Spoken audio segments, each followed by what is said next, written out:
how some carriers give you so little for your older busted phone you just end up living with it? I don't think so. Verizon lets you trade in your broken phone for a shiny new one. You break it, we upgrade it. You dunk it, doggy bone it. Slam it, wham it, strawberry jam it. We upgrade it. Get a 5G phone on us with select plans. Every customer, current, new, or business. Because everyone deserves better. And with plans starting at just $35, better costs less than you think. It's Thursday, December 9th, 2021. I'm Reese Colbert, sitting in for Roland. And here's what's coming up on Roland Martin Unfiltered, streaming live on the Black Star Network. Because of a LA Times investigation, hundreds of Southern California criminal cases could be dismissed after more than a dozen police officers exchanged racist and homophobic text messages. Emotional testimony continues today in the manslaughter trial of the former Minnesota cop who killed Daunte Wright.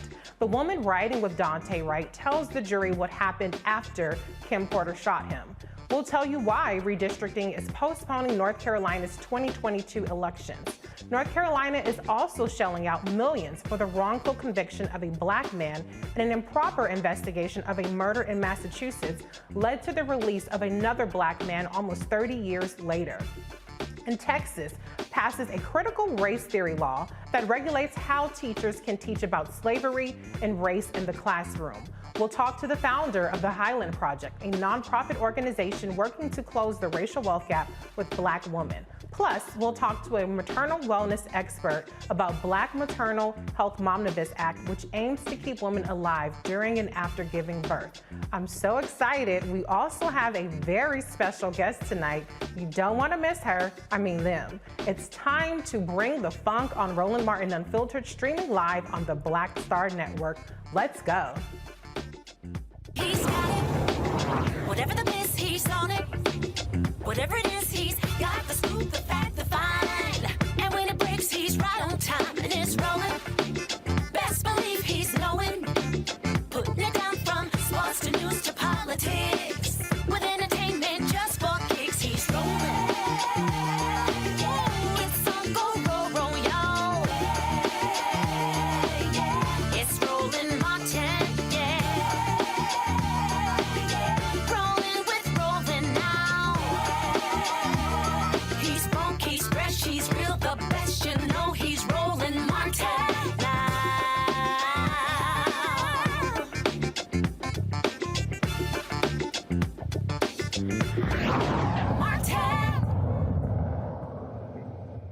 Horrid, racist, and homophobic texts among officers have led to the dismissal of several cases in California, and more could be dismissed. According to the LA Times, current and former officers and recruits of the Torrance Police Department in Los Angeles County traded hateful comments about people of color, particularly black people and Jewish people, and members of the LGBTQ community.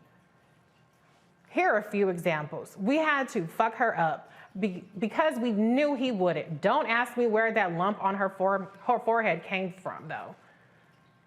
Sometimes you have got to do things your own damn self. Always make Torrance great again. Savages. Since 2013, the officers identified by the Times have been involved in at least 7 severe use of force incidents in Torrance and Long Beach, including 3 that ended in the deaths of Black and Latino men. Jasmine Canick, culture critic, joins me now from Los Angeles. Hey, Jasmine, welcome to the show. Hi, Reese. So can you give us a little bit more insight into what's been happening with these police officers? Do you know how they were exposed and how it got to this point to where these cases have been dismissed? So I think the first thing to say is people need to understand that Torrance has a notorious reputation. It was a sundown town. And so for people who don't know what that means, it meant that if you were black or brown, when the sun went down, you needed to be out of town. And so the police department there, for the most part, still kind of operates like that. And, you know, we always hear about the LAPD and the LA Sheriff's Department, but these smaller police departments in cities like Torrance are just as bad. And so what happened was 2 Torrance police officers were accused of painting swastikas on a car that they were told to tow. And in investigating that is what led to the sort of Pandora's box of all of, the other communications and text messages that have been going back and forth between members of that department. Hold up. Let me hear if I got this right. You said they were painting swastikas on the cars that they were supposed to be towing? Yes. Okay. Yes. And so those allegations. And it is 2021. And they're very bored to be doing that. Okay. And so did they find that they were in fact guilty of that, or did it just lead to this Pandora's box, as you said, that uncovered these other allegations? So that investigation, I believe, is still ongoing. I think we can all make a reasonable assumption after hearing about and reading the text messages that have been traded, not only between the two officers involved in allegedly painting the swastikas, but the rest of their colleagues, that the swastikas were probably painted on the car. Right. So what about these officers? Have they been suspended yet? What is their status on the force at this point? So, I'm not really sure what their status is. I talked a lot on social media yesterday about the importance of identifying officers involved in this type of behavior, if for no other reason than they're being paid for with taxpayer dollars, which is public money, right? Mm-hmm. So you weren't doing this on your off time at home in your street clothes, maybe in your own personal car. No, you're doing this in a uniform, in a car that's paid for by the people you are supposed to be looking out for. So anytime you have this type of behavior and it was done on the public's dime, I am a strong proponent of naming those officers. And this is what we talk about when we talk about changing the culture inside police departments and sheriff's departments, right? And so I tell people all the time, some of them don't like to hear it, but if we keep telling our sons and daughters not to go into law enforcement, these are the people who go into law enforcement. Right. Their sons and daughters go into law enforcement. And so we keep the tradition going on and on. And so as long as that continues and there are no meaningful consequences for this type of behavior, and when I say meaningful, I mean you lose your pension, you lose your job, you can be held criminally liable and civilly liable, right? We know that people really care when you hit them in their pocketbook, right? Mm-hmm. As long as that is not the norm, I think we can expect to continue to see this type of behavior, because unions, between the unions and the laws that are in place, these types of cops oftentimes get protected. And what we see happen is they will get suspended, they will sue the city for reverse discrimination, and then the taxpayers will end up paying them $100,000 for being racist. Right. Well, do you know of any protests that have happened to try to, like you said, uncover who the officers are, or to take any action against these particular officers? Well, most of the officers were named in the LA Times report, so there's not really a secret there. I think only 5 weren't named. Okay. But the local chapter of Black Lives Matter here in Los Angeles has been protesting the Torrance Police Department for 3 years, ever since the death of a young Black man in Torrance in 2018. And they, some of the cops involved in this scandal were the cops that were involved in killing him. Right. And so I think his family and a lot of the members of our local chapter of BLM feel vindicated, right, in knowing that they weren't off base just in terms of the accusations that the officers in Torrance are racist. I think it's really clear that they are. I think a lot more cases are going to be thrown out. I think that not only, charges that the local city attorney may have been bringing, but I think our district attorney, George Gaston, his office is going to be dismissing a lot of charges, because these are, again, officers that go to court and sit before the jury, and swear to tell the truth and nothing but the truth. So help me God. Right. And now, we know exactly how they feel, particularly about Black people, but also the LGBTQ community as well. Right. I mean, you mentioned that Black Lives Matter has been protesting, but what has been the response from the LGBTQ community or from the Jewish community, since there were text messages found that were disparaging them as well? Have you heard of anything? Well, I'm Black and gay, so I mean, So you don't matter. necessarily separate. I mean, we don't always separate, but Right. I think again, for the most part, most of these, you have to understand, most of these text messages and stuff were about Black people, the majority of them, right? Okay. And I know that you put a few of them up on your screen. Those weren't even the worst ones at all.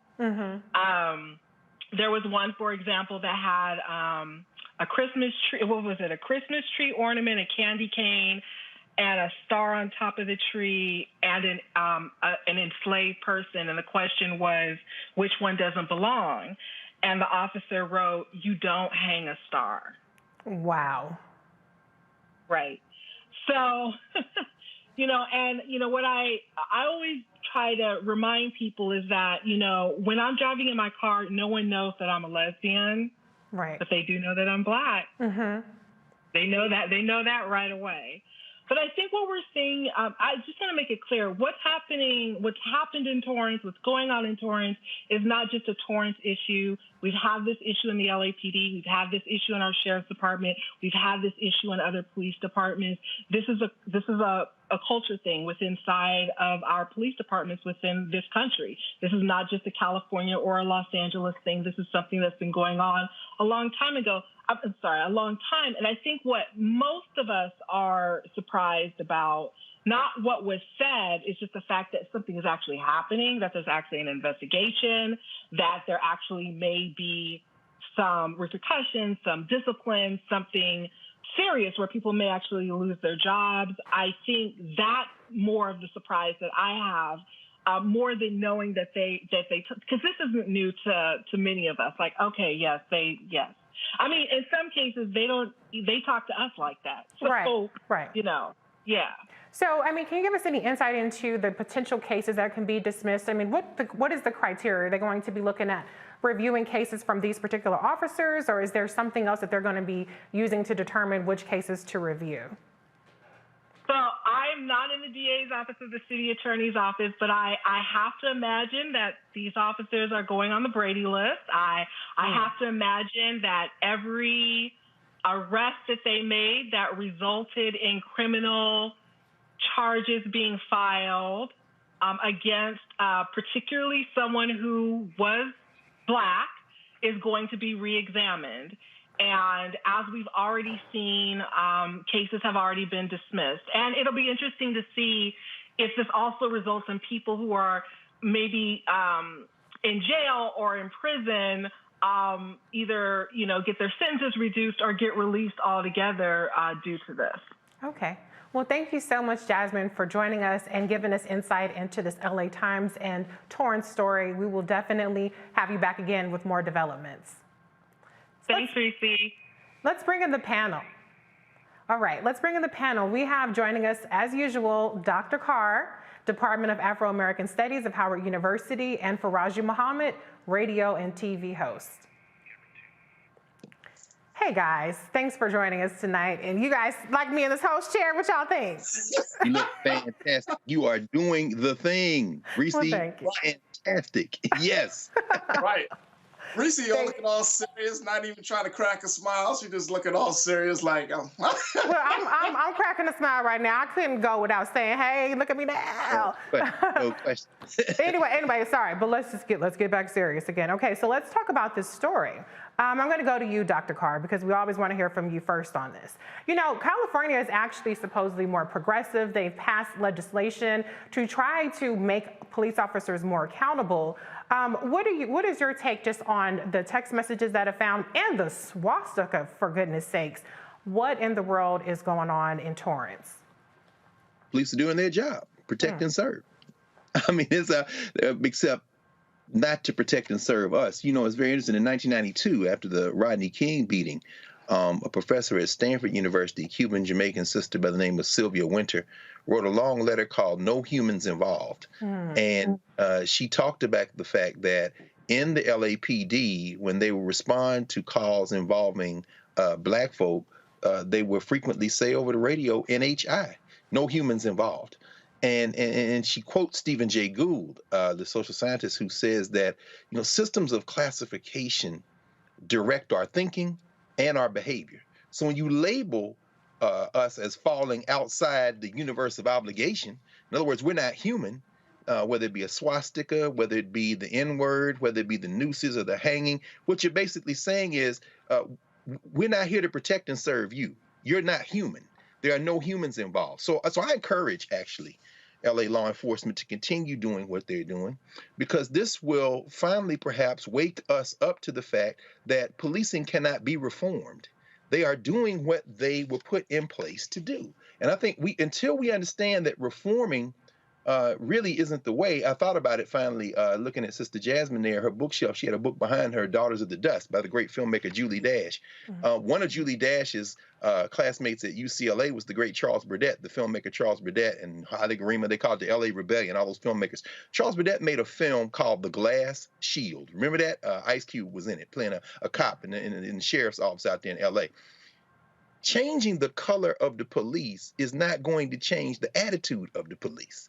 This is an attitudinal problem. The police have to be abolished and remade because they are doing what they are supposed to do. I think that's what we have to get through our heads. Abolish the police. No question. Faraji, your response to what Dr. Carr had to say into the Torrance department. I mean, this is an absolute tragedy because when you're talking about, hundreds of cases possibly being jeopardized because of the actions of some officers. I mean, I'm thinking about from the victims of those cases, of those incidents. When we talk about just people letting out people out of prison, I'm thinking about the families that have been impacted, the families of the victims, the families of the perpetrator. I'm just thinking about trying to get a better sense of the whole thing. And I totally agree with Dr. Carr. This is an attitude problem. This isn't not. We always talk about, it's training. This is, maybe they didn't know better. These are grown-ass men and women. And these are grown-ass white men at that. They know better, but they don't care. Because as Sister Jasmine said, Torrance is a sundown type of town. That's the culture of the town. So if you want to look at how to change the attitude of the police department, you know what we should start doing? Instead of leaving it on the police department and hoping and wishing upon a star that things will change, we should change the attitude on how we deal with one another. And then that way, once we change the attitude on how we see each other in the Black and brown community, how we interact with one another, when the police come into the presence, they coming in, we know what type of mindset they're in. So if they come in, if they're called in, it's on a situation of no other options were available that we had to bring the police in. But just bringing them in, and a lot of these calls, if you look at calls, not just in California, but in Baltimore, wherever you are, calls are being made to the police like you calling a pizza delivery company. You know what I'm saying? Right, like people are always calling the police in Black and brown communities. As much as the crazy part, the irony is, we call the police even though we know the police will come there, whip our ass, shoot us, do all types of harm to us. We still have a reliance on the police, more on them than we do on changing our attitude and behavior within ourselves. Right, Faraji. I mean, some people do use the police as a personal concierge service, but the reality is that we do need the police to do what they're supposed to do, which is serve and protect. And that's why people are left with no choice sometimes to call the police. But the good news, at least if there is any good news in this story, is that the families or the people who have been victim to these discriminating police officers will have their cases reviewed. There's some breaking news that I want to bring you all in on. The breaking news that we have is that Jussie Smollett has been convicted, has been found guilty on 5 counts. So Kyle Rittenhouse, innocent. Jussie Smollett, guilty. Dang. Now, I understand, it looked bad for Jussie. It definitely looked bad. However, it's the standard of proof is supposed to be beyond a reasonable doubt. And I don't know, I lived in Chicago for 5 years, 4 years, almost 5 years, and there were all kinds of murders and shootings that went completely unanswered. And so for me, I just feel a way about this black man being brought before a jury. I feel like it was excessive prosecutorial charges that were brought to him, and being convicted in an environment where we have white nationalists running rampant and getting away with murder, literally. I'm not saying that Jesse, if he is, he's been convicted, but I'm not saying, you just let black people do whatever, but all I'm saying is it just stings a little bit more when you see a person who has gunned down 3 people and murdered 2 of them, walk away. Now he's doing his press tour like he's some sort of celebrity. And yet a black man who maintains his innocence, by the way, has now been convicted guilty on 5 counts. Dr. Carr, your reaction to the Jussie Smollett verdict? I mean, I'll say it again, I'll keep saying it, this isn't a nation.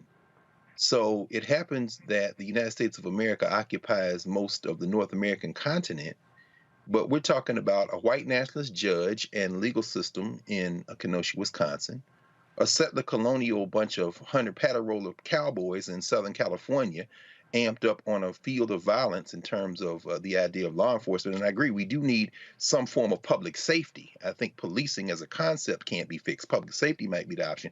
But what we see today in Chicago is perhaps the closest we might get to a question of all human beings being involved in deliberating, applying the law to the facts, and letting the chips fall where they may. A black prosecutor, remember Kim Foxx, they expended resources in Chicago. I think the tragedy is that if that had been in the previous story, Southern California, then perhaps Jussie Smollett, who ostensibly engaged in this behavior because of fear as a result of his sexual orientation and having been harassed and threatened, might literally have been a subject of violence at the hands of the police, at least if we take what they were saying out there at their word, and I do at their word. But in Chicago, whatever his motivation was for doing this, if in fact he did indeed do it, it led him to an act of ostensible desperation that has now seen a jury prosecutors, as you say, it may be overreach, or maybe we spent money. We could have been spending money trying to deal with these murders or other things, but we spent money on this, so now we're going to get the guy. And so finally, we will now see what the judge does, because while he might get 3 years, people are saying he might get suspended sentence and public service. So, I mean, perhaps now the verdict will lead to a lesson learned, because hate crimes are a real thing in this country. And we have to be very careful when, if you're desperate like that, bruh, we got to figure out how to surround you, but don't do that, Yeah, I mean, a lot of people obviously rallied to Jussie Smollett's defense when the horrific news came out. I mean, national politicians, celebrities, of course, regular people like us, supported him. I'm going to stick beside him. I don't care if guilty or not guilty verdict, I'm going to stick beside him.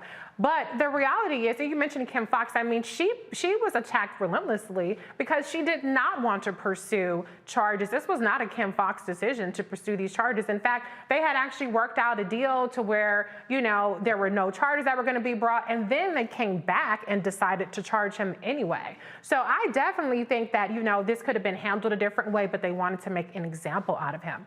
Faraji, the jury deliberated for 9 hours over 2 days. As Dr. Carr said, he's potentially facing 3 years in prison. Does the punishment potentially fit the crime that he's been convicted of? This is a hard one. And here's the dilemma that I'm personally feeling in regards to this situation. The dilemma is, you see a black man, you don't want to see him go to prison, right? It's just that simple. You don't want to see a black man prosecuted for some craziness and some foolishness. But then the other side of the story is, he did this. I mean, he really did do this. Like, he really did set up a situation where he created this whole hoax. He's hired these brothers and the whole nine. He did this. So I think the worst part of it, and Dr. Carter, I think this is one of the big points that you were talking about as well as you, Reese. I think the worst part of it is that it struck on so many levels in terms of the hate crime, him being Black, him being gay, you know, and I mean, it's just not something to play with. Even in 2019, when this incident happened, you know, President Trump was still in office. Like, it just wasn't the right time. And I think it was absolutely selfish for him to take the extreme measure that he took to bring this whole thing together. And then you want public sympathy. And you want the people to rally around you. And it's like, bruh, you know, and I might be wrong, Reese, in Dr. Carr, but I read that he did this because he was trying to get a pay raise. You know what I mean? Like, he felt like he wasn't being appreciated by Fox and Empire and all of that. And it's like that level of selfishness. Our people are already dealing with so many things right now. Black members of the LGBTQIA community, Black folks in general, we're already dealing with so many things right now. The last thing we need is somebody to take something very, very serious like a hate crime and then create a showcase around it. So that way, the next person who has a legitimate crime being committed against them, how do we know that in Chicago, they might not say, oh, this could be a Jussie Smollett situation? Well, how do we don't know. We don't know. But that's the risk that we're taking with this. But we know, as Black people in America, it takes an excessive and exorbitant amount of trauma to be paraded on video just to be believed in the first place. And so I don't think that Jussie Smollett's, whatever you want to call it, his situation, although if he is in fact guilty, he's been convicted, I'm gonna stick beside him, he's innocent as far as I'm concerned. But even if he did do it, I will say this, the country has moved on from the January 6th insurrection. And that just happened in 2021. So I think that we can all move on from a 2019 incident that may or may not have been a hoax. But we have to go to a break. Still to come on Roland Martin Unfiltered, we go back into the courtroom for the trial of Kimberly Potter, the former Minnesota police officer who thought she was firing her taser when she killed Daunte Wright. Today, his girlfriend, who was in the car with him, tells the jury what she saw the day a traffic stop went wrong.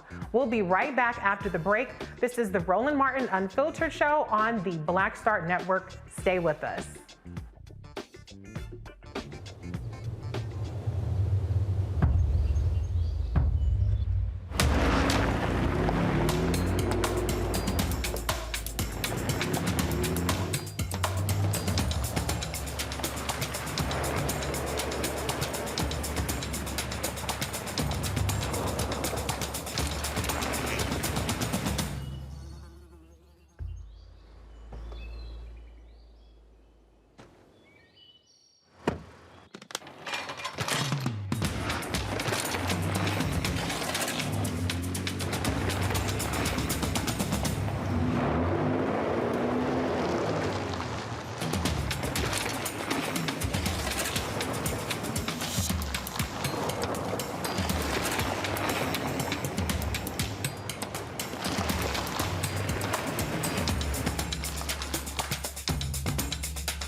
Betty is saving big holiday shopping at Amazon. So now, she's free to become Bear Hug Betty. Settle in, kids. You'll be there a while. Ooh, where you going?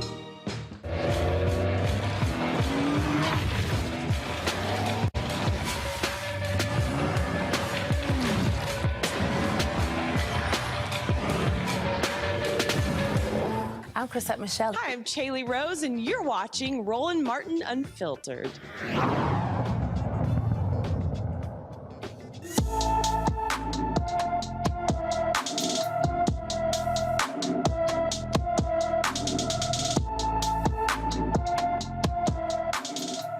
October 20th, 2021 was the last time Kiana Macon's family was in contact with her in LaPlace, Louisiana. The 47-year-old mother is 5 feet 6 inches tall, weighing about 220 pounds, with black hair and a short afro and brown eyes. She sometimes wears wigs. She has a scar on the back of her leg from a motorcycle accident. Kiana was known to drive a blue Ford Mustang. Her car was found in Kiln, Mississippi, about 85 miles east of LaPlace, Louisiana.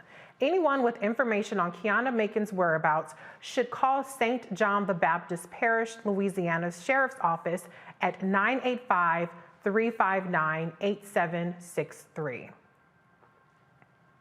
More compelling testimony today in the Kimberly Potter murder trial.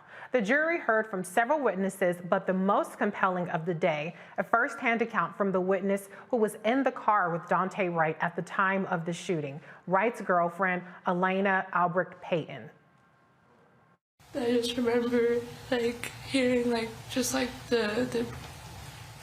boom, the bang of the gun, and then I remember just looking up and seeing another white car just coming directly towards us. I remember lifting up my head real quick and just boom, and I can't tell if it was before or after, but I just remember trying to just get him up. I was the only one who had everybody there. I was trying to help him. And I was trying to push on his chest and call his name. And he wasn't answering me. He was just gasping. Just take breaths of air. So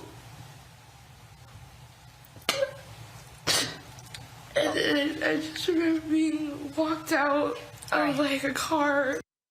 As I was driving westbound, I was probably a block and a half away when I observed, I could see the flashing lights of Officer Lucky's squad car. I observed a white Buick take off from that traffic stop at a high rate of speed. It crossed the eastbound lane onto the westbound lane, essentially coming directly head-on at me, and it collided with a vehicle in front of me, sir. And could you give the cross streets of where you saw that collision take place? Approximately 63rd and Catherine Drive, sir. Was that a startling observation for you at that time? Yes, sir. What did you do when you saw that crash? I immediately got on the radio. I notified the dispatcher that I had a PI accident or a personal injury accident stemming from a flee from the traffic stop. I asked for an ambulance to come immediately to the area. The vehicle, after it hit the car in front of me, the car that it hit went to my left, or basically south, and stopped. The Buick basically hit the car and came to a rest on the corner of 63rd and Catherine in the northwest corner. It had heavy front end damage. It was heavily tinted. Because it was a fleeing vehicle from a traffic stop and it was a felony crime, I took my handgun out and pointed it at the vehicle. I ordered everyone in the vehicle to put their hands up, even though I couldn't see. I thought that I missed them, but then I was spinning around in the highway, and of course the bags were all inflated, and my husband was moaning, and I ended up in the eastbound lane, and I was surprised that no one was coming to help me. Who was Daunte Wright? Was he the one driving the other car? Yes. And he's the one that hit you head on, pretty much, correct? Right. And you asked if he had insurance, correct? Probably. I don't remember. I have it in the statement. I'm not. Okay. Okay. That's all I have. Thank you, ma'am. Okay. Is there a redirect? Really interesting testimony there. Dr. Carr, you know, what you said earlier, no humans involved, really has, you know, stuck with me through listening through this testimony. A difference with the Daunte Wright trial is that he actually has people to testify, like his girlfriend who was in the car and gave that heart-wrenching, gut-wrenching testimony to humanize him. Do you think that that will have any impact on the trial? And what's your reaction to the things that the testimony you just heard? Well, in the North Star state of Minnesota, where the paterollers run free, like the rest of the country, if past is prelude, it won't have any effect. Because it was only 4 years ago, we all remember Diamond Reynolds. Diamond Reynolds, who, with her 4-year-old daughter in the back seat, was in the car when the pateroller Geronimo Yanez killed Philando Castillo. Right. You know, her testimony elicited great tears too. And they let that white boy, Hispanic, that pateroller, again, the color of the pateroller really doesn't matter. But they let that pateroller go, and one of the jury said, well, he's an honest guy. We went on his word that it was a mistake after he emptied his clip to the tune, I think it was 9 shots into Philando Castillo. So, you know, if past is prelude, then it isn't going to matter. And what we saw there, finally, we see 3 things at work. We see the law, meaning that officer is saying, you know, by the law, I had to draw my weapon because of X, Y, Z. And then you see policy, his training, and the defense of the killer, Kim Potter, is going to be they were following their policy. And then we see, as you just brought up, the humanity involved. Here's this white woman who was harmed by Kim Potter, who shot Daunte Wright, which is why the car hit her. And she says, I was wondering when anyone was coming to see about me. At that time, the police hadn't even radioed in that this white killer had shot this man. But there's only one human. Well, there are actually 2 humans involved, this lady and her husband. But ain't nobody else there human. So no, I don't expect that she'll be convicted if the jury gives her the human benefit of the doubt, also known in the law as the reasonableness standard. What would a reasonable person do? Did she follow her training? What was the law? And, you know, we may be seeing that Kim, the killer, will walk and join the rest of her pateroller family. Ooh. Faraji, your reaction? You know, as much as that emotional testimony, T, was heart-wrenching and just like a gut punch, you know, I'm going to stay optimistic, Reese. I'm going to say that this will lead to a situation where we may see a conviction from Kim Potter. The only reason is because I fall on the fact that she's been a member of this force for many years, and that the whole pulling the taser situation, not knowing where your taser is on your belt that you have worn day in and day out, and then, you know, being surprised and, I shot him and all of that. I mean, that's just baloney to me. That's just baloney to me. And you know, I think they're gonna make her an example out of her, because this case is so high profile. This case is up there with the other cases that we've often talked about. So I think that for it's not going to be. I think that they're going to have a strong case against her, because she should have known better. Her judgment should have been better. And more importantly, she should have known where the damn taser was on her belt. Absolutely.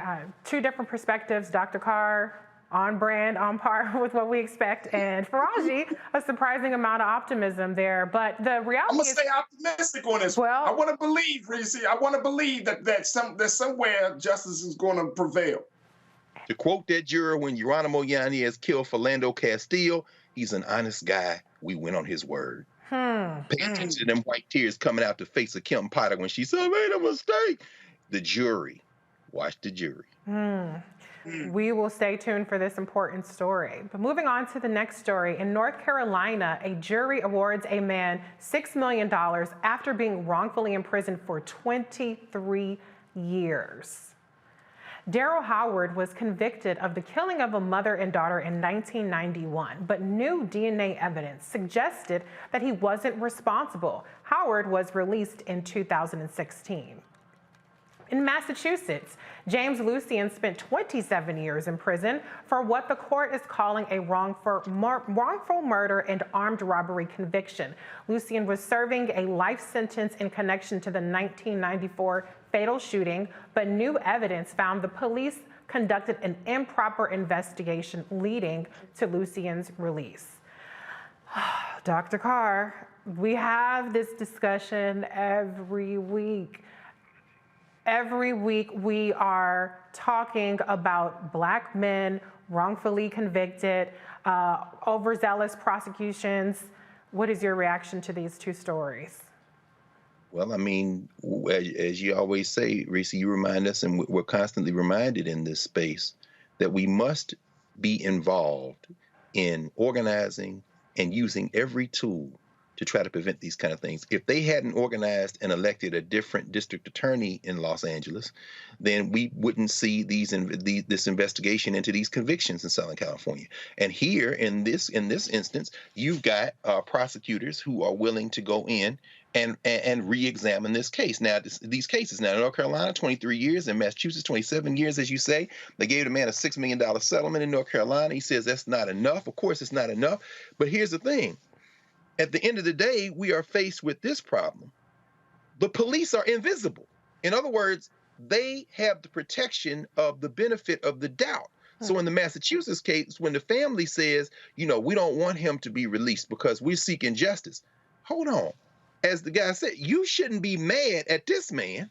You should be mad at the police. But even when the police aren't making mistakes, there are Black women and Black men who are in prison, and not just Black women and Black men, but this is a Black show. We're talking about our people first, who are incarcerated because the police are hunting. They are not agents of justice. They are not agents of equity or equal justice under the law. They are an armed force that has one job and one job only: to protect those who deserve protection in this society, and we fall outside of that definition. So they do whatever the hell they want to do. And rather than let somebody in jail, this family said keep him in jail even if he didn't do it. That is the assumption. Is the real criminals in this, the patter rollers, the police, even when they quote unquote make a mistake, they are still not displaced as the authority. And until we deal with that, then we're just going to keep counting. It's death watch studies at this point. Right, Dr. Carr. Faraji, earlier Jasmine mentioned the Innocence Project, and Dr. Carr just mentioned how prosecutors are the ones who are taking a second look at these cases. We know that the Innocence Project takes on a small fraction of the cases that come their way. Do you think that we should be pushing more? I mean, we talk a lot about different criminal justice legislation, but do you think we should be pushing more for prosecutors to take this as part of their portfolio across the country? Absolutely. I mean, absolutely. Prosecutors, and it's like here in Baltimore, prosecutors are, they're voted by the people. And our prosecutor, Marilyn Mosby, state's attorney, Marilyn Mosby, she's always, since she got into office, she's been under fire for a lot of different things, right? But the point is that they are voted into office by the people. And I think one of the big successes for her, for example, and when you're talking about prosecutors, is being able to connect to the people and to speak their language, and most importantly, to stand on those cases that often we don't hear prosecutors about. Prosecutors make a world of difference when you're talking about these police brutality cases, when you're talking about wrongful conviction cases. They make a world of difference. We don't. And look, I know we have some enlightened, brilliant, folks that watch this show. They tune in, they're checking in on our YouTube and our Facebook page and everything. But they know that that prosecutors, they will either, they will win, they will create a situation for us to win or for us to lose.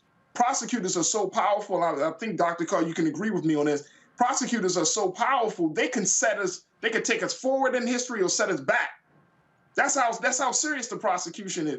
So when you have groups like the Innocent Project, where they are already organized, they have the infrastructure, they got the network, they got the resources, you know what pushes them over the edge, which gives them they become a tipping point? It's us, the people. Right.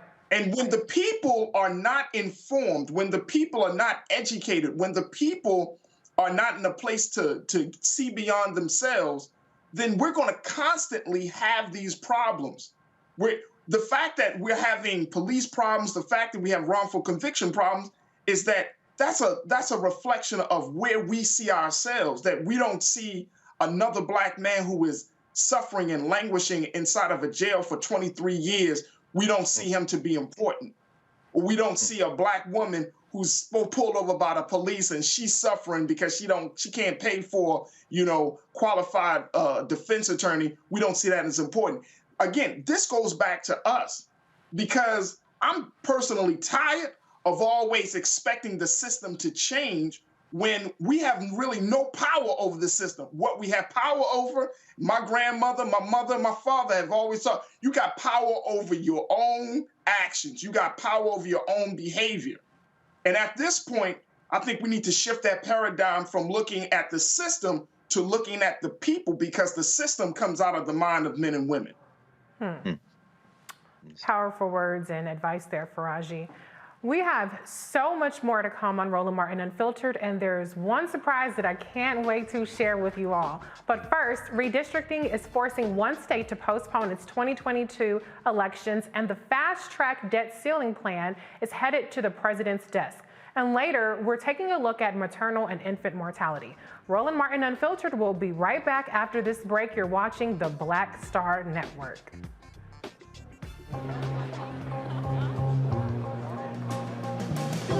Are the stars out tonight?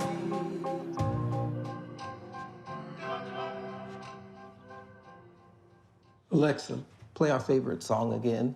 Okay.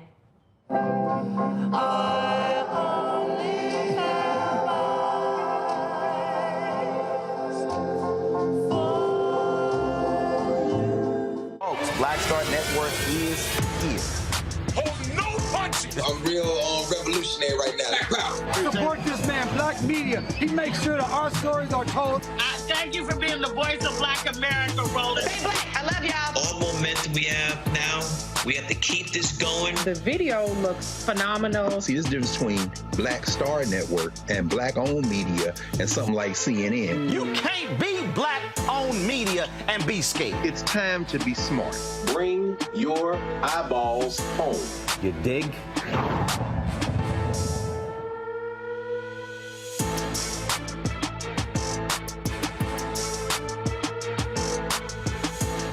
Yo, it's your man Dion Cole from Blackish, and you're watching Roland Martin Unfiltered. Stay woke.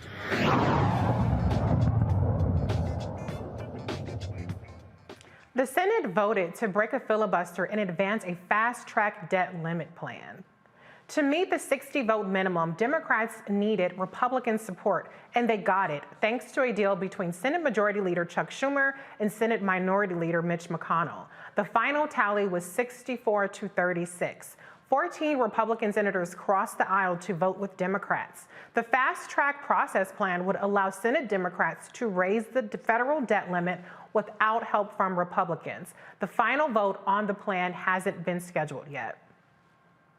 A federal judge denies the state of Georgia's motion to dismiss a voting rights lawsuit as hundreds of protesters participate in the Across the Nation rally around the U.S. Today, civil rights groups and activists demonstrated action in several states, including California, New York, Virginia, and Georgia. Several events featured marches for and a funeral for the U.S. democracy in New York. This comes as President Joe Biden hosts his Global Democracy Summit. But organizers say we can't promote democracy abroad if we can't maintain it here in the country. The North Carolina Supreme Court moved state primary elections from March 2022 to May 2022 because of political redistricting map lawsuits. The lawsuits are challenging the congressional and state legislator maps that favor Republicans. After the 2020 census, an additional congressional seat was added. Republicans have an advantage in 9 of the 14 seats. The previous map gave Democrats at least 5 seats. North Carolina has a long history of gerrymandering, and in 2019, a case was heard before the Supreme Court. And we bring in the panel. Dr. Carr, I'm very interested to hear your take, in particular about this fast-track debt ceiling vote, because essentially what it is, it's a workaround the all-powerful, encompassing filibuster, the Jim Crow filibuster. What is your take on Mitch McConnell striking a deal to raise the debt ceiling with 50 votes, which is essentially a filibuster carve-out? Well, it does no good to be a white nationalist if you don't have a country to be a white nationalist in.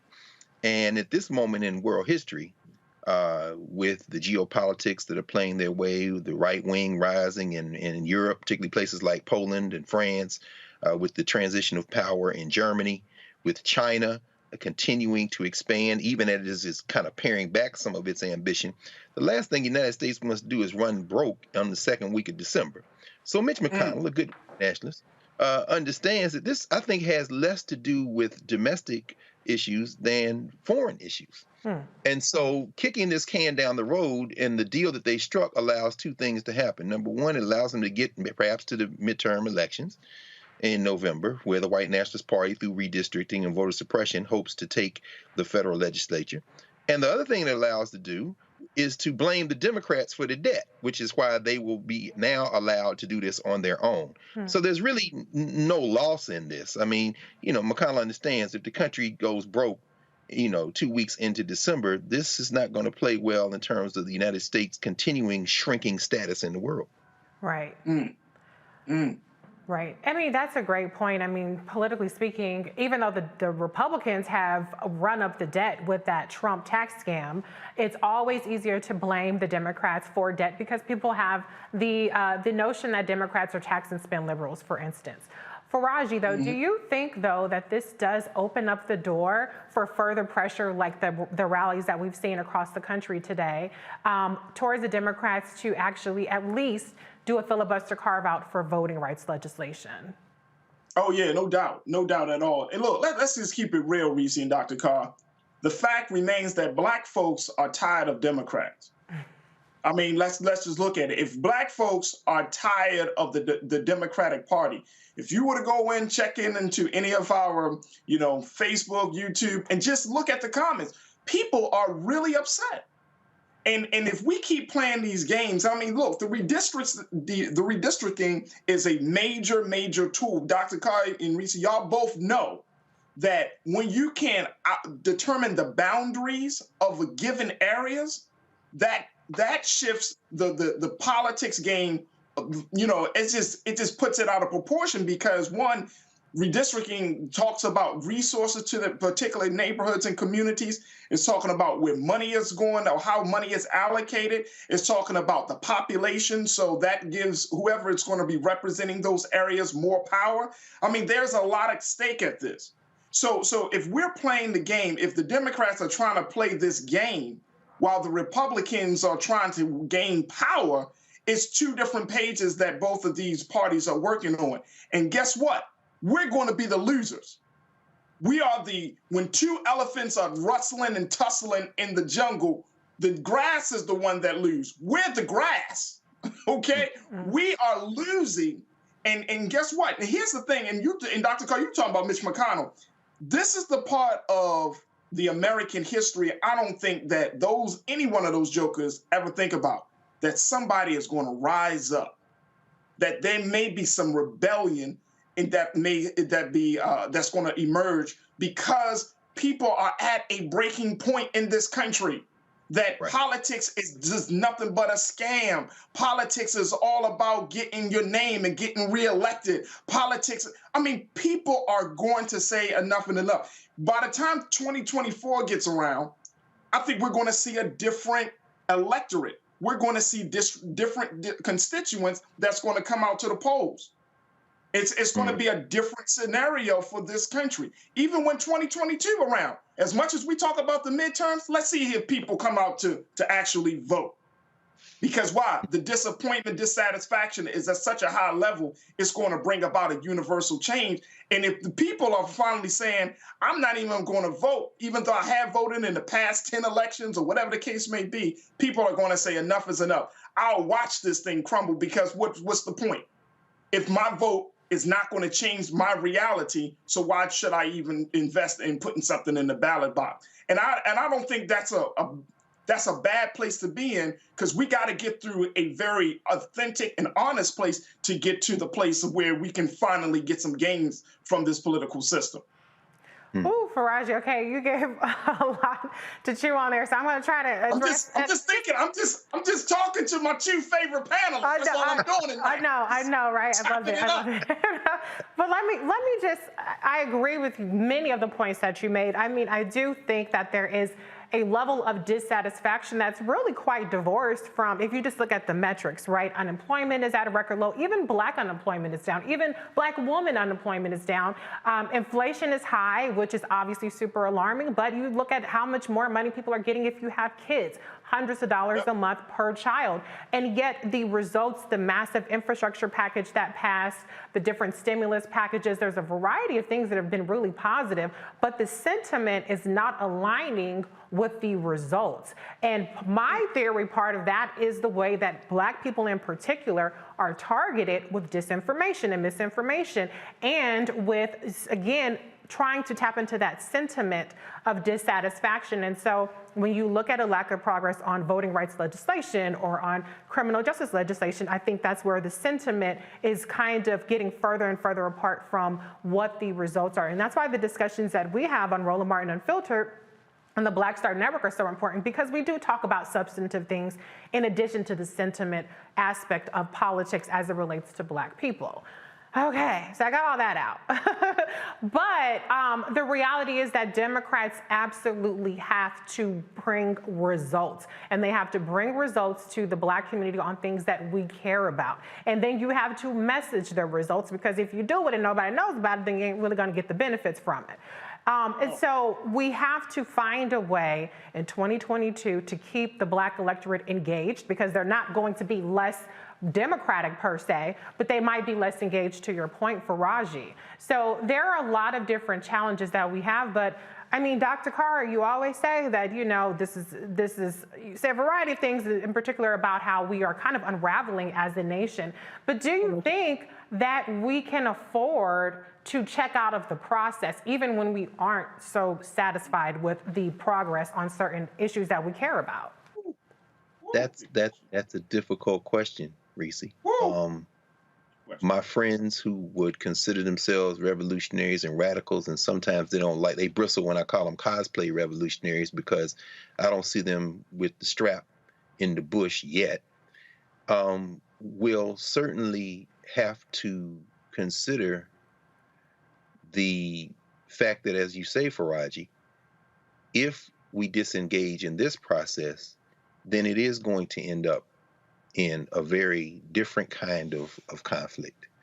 As I say, we can never underestimate the stupidity of the American people who live in this country. You can't. The disinformation you talk about is absolutely real. It is weaponized ignorance. And what we have is two issues involved. We have intrastate battles and we have interstate battles, federalism. The intrastate battles that you talked about today with this North Carolina gerrymander case, I mean, and you mentioned the Rucho versus Common Cause case from 2019, where the Supreme Court, looking at Wisconsin in particular, says, you know, partisan gerrymandering claims present political questions beyond the reach of the federal court. Well, you know, John Roberts, a good white nationalist, now having been joined by several other white nationalists, are more than willing to wreck whatever very fragile federal framework there is on the myth that somehow people are just going to, as you say, Faraji, keep going along with it. And what he has overestimated, Mr. Roberts, with whom I share nothing, absolutely nothing except citizenship, which is a political status, not a cultural status. What Mr. Roberts doesn't seem to understand, and he's shown his ass in just about every case involving having to have some sense of what it means to have national identity, whether it be the voting rights case, whether it be adoptive couple versus baby girl, with the Native American case, the Indian Child Welfare Act. What John Roberts doesn't understand is this is not a nation. And so the intra-state issue of gerrymandering, that they are willing to say, well, this is political gerrymandering, but it has racial impact. Yes, no, but it's political parties. Okay, look the other way. All you are doing is creating a situation where this country is going to unravel on the interstate issue, the federalism issue. You can't have states' rights within a state and say that California, in a story you about to cover, can't say, in the state of California, you can terminate a pregnancy. You can't reach into California from Texas and stop them. And what they don't understand is that this country has been on the brink of fracture since it was created. People say, well, it only happened during the Civil War. You better start paying a lot more attention, because this is going to be worse than the Civil War. Because this time there will be no federal mechanism to intervene, and there won't be 200,000 black men and all those black women like Harriet Ross Tubman to come save y'all asses. Because when it breaks this time, the white nationalists are going to be in charge of the federal legislature. And this time, you're going to have you want to get your strap now? In Maryland, in California, in New York State. And yeah, because guess what? You're going to see war in the streets. This is what you're talking about, Faraji. But people don't think that's real. Just keep on paying attention. So it would probably be better to get in the street and get that right to vote shored up if you don't want the alternative. Because either way, this will be resolved. Well, look, white folks have all the guns, and so I think we got a lot of catching up to do on that end. So I say let's go ahead and stay engaged in this political process, as flawed as it may be. And to your point, Dr. Carr, the state level, if you don't care about nothing else, you need to be worried about what's going on your local and state levels, because as the federalism fractures, we are going to be basically governed differently depending on what state that you live in. That's so exactly right. That's exactly right. And Reese, just real quick, this is why what Brother Cliff Albright and the Black Voters Matters movement is doing is so important. It's really, democracy is being held up by black and brown people of this country. I mean, those of us who have the greatest expectation and hopes are the ones that are keeping this democratic system, quote unquote, alive and well, or at least on its deathbed. You know what I mean? We are resuscitating, constantly giving air and oxygen and blood to a dying system. We are, black and brown people. Because why? We never got not to talk about the 40 acres and a mule, but we never got a true fulfillment, the true experience of being a whole citizen in this country. So what Brother Cliff is doing, and so many others that are on the lines, what they're doing right now is saving America. But white people got to see that. Like, white people got this. If the country, and Dr. Carr, with the picture you just painted, the country is going in that direction. And this is not gloom and doom, but this is just facts. Looking at how history has brought us to this point, and most importantly, how our humanity is crying out against oppressive tactics that are so engaged that we run into in this country. Something has to give. Yeah. Something has to give. And we're holding up the last few pillars. Black men and women and brown, we just sitting there, we holding like, oh no, it's not gonna fall, it's not gonna fall. But something is going to give. This country is in dire straits right now. And the only way we can get out of it is if you give the people justice and truth, and you humanize us. Otherwise, man, we're gonna go to hell in a flaming pair of trousers. Yeah. Where did the optimism go, Rashi? I mean, I'm just saying, I'm optimistic. But you're just telling us, you're just giving us the warning. I get it. Optimism with a little bit of warning on the side. I'm optimistic. I got you. But see, guess what? It comes down to us as the people. Yeah, we have to be realistic. We have to be realistic. And the reality... He told you everything, Reese. Hey, Faraji, what's the shock of the hour? But anyway, anybody know what I'm talking about? You know the shock of the hour, bro. Elijah Muhammad said it's gonna be the shock of the hour, brother. But anyway, Okay. We gotta go to a break, but we're gonna end this segment with a little bit of optimism. Okay, a little bit of optimism. All right. So we're gonna be right back. Roland Martin Filtered on the Black Star Network.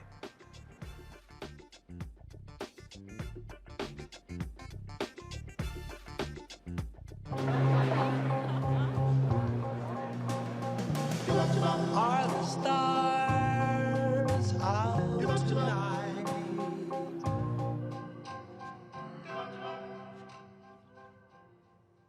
Alexa, play our favorite song again. Okay. I only have eyes for you.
Maureen is saving big holiday shopping at Amazon, so now she's free to become Maureen the Merrier. Food is her love language, and she really loves her grandson. Like, really loves. Hi, I'm Vivian Green. Hey everybody, this is your man Fred Hammond, and you're watching Roland Martin, my man, Unfiltered. According to the CDC in 2018, Black babies had the highest infant mortality rate among any race, almost 3 times higher than their white counterparts. Among Black babies, there were 10.8 deaths per 1,000 live births, compared to 4.6 white babies per 1,000 live births. When Roland Martin Unfiltered returns, we'll talk about maternal... Okay, I'm sorry. All right, and today we're going to actually be talking to Dr. Vernette Kuntz. She is the founder of My Doula is Black, a doula and childbirth education service, and her newest initiative that will launch in 2022, the Perinatal Wellness Institute, a nonprofit organization that provides evidence-based resources, services, and care for the advancement of Black maternal health from preconception to postpartum. Dr. V serves her communities as a perinatal integrative clinician, educator, birth worker, maternal wellness TV host, and childbirth expert for our bodies, ourselves today. Beyond those accolades, she is also a mom of 7, including a surrogate mother of twins. Thank you so much, Dr. Kuntz, for joining us. Thank you so much for having me. Well, I want to talk to you a little bit today because, as you know, Vice President Kamala Harris on Tuesday actually hosted a full day. It was called the White House Day of Maternal Health Action. And this was the first time it had ever occurred in the White House. And I wanted to talk about it today because Black maternal health and maternal health in general is such a topic that does not get nearly enough coverage. And then when you bring in the alarming and just absolutely tragic and devastating statistics around infant mortality, it gets even more dire. Part of the legislation and the funding in the Build Back Better Act actually provides funding and grants for doulas and midwives. And so can you just talk to us a little bit about how more Black women are seeking out doulas and midwives and how that has in fact proven, like in the case of a North Carolina pilot program, to close the racial disparities between Black maternal mortality and white women dying in childbirth?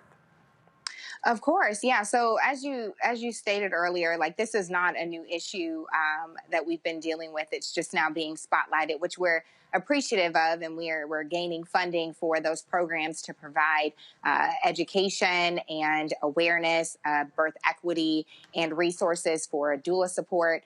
And speaking of the doula support, my doula is Black was started basically just kind of as a call to action in my community, which I'm based in Atlanta, Georgia, and have a really good relationship with the Atlanta Birth Center, which is a birthing center here in Atlanta, Georgia. And so the purpose of that company, if you will, is to bring childbirth education and preparation for parenthood, not only for mothers, but also for fathers, because as you were able to witness on the summit on Tuesday, they had a portion of the panelists, which I thought was a perfect preview into how fathers are affected, but providing that type of education and resource. Mothers, especially BIPOC mothers, are reaching out for doula support, and hospitals are supportive, whether they're in person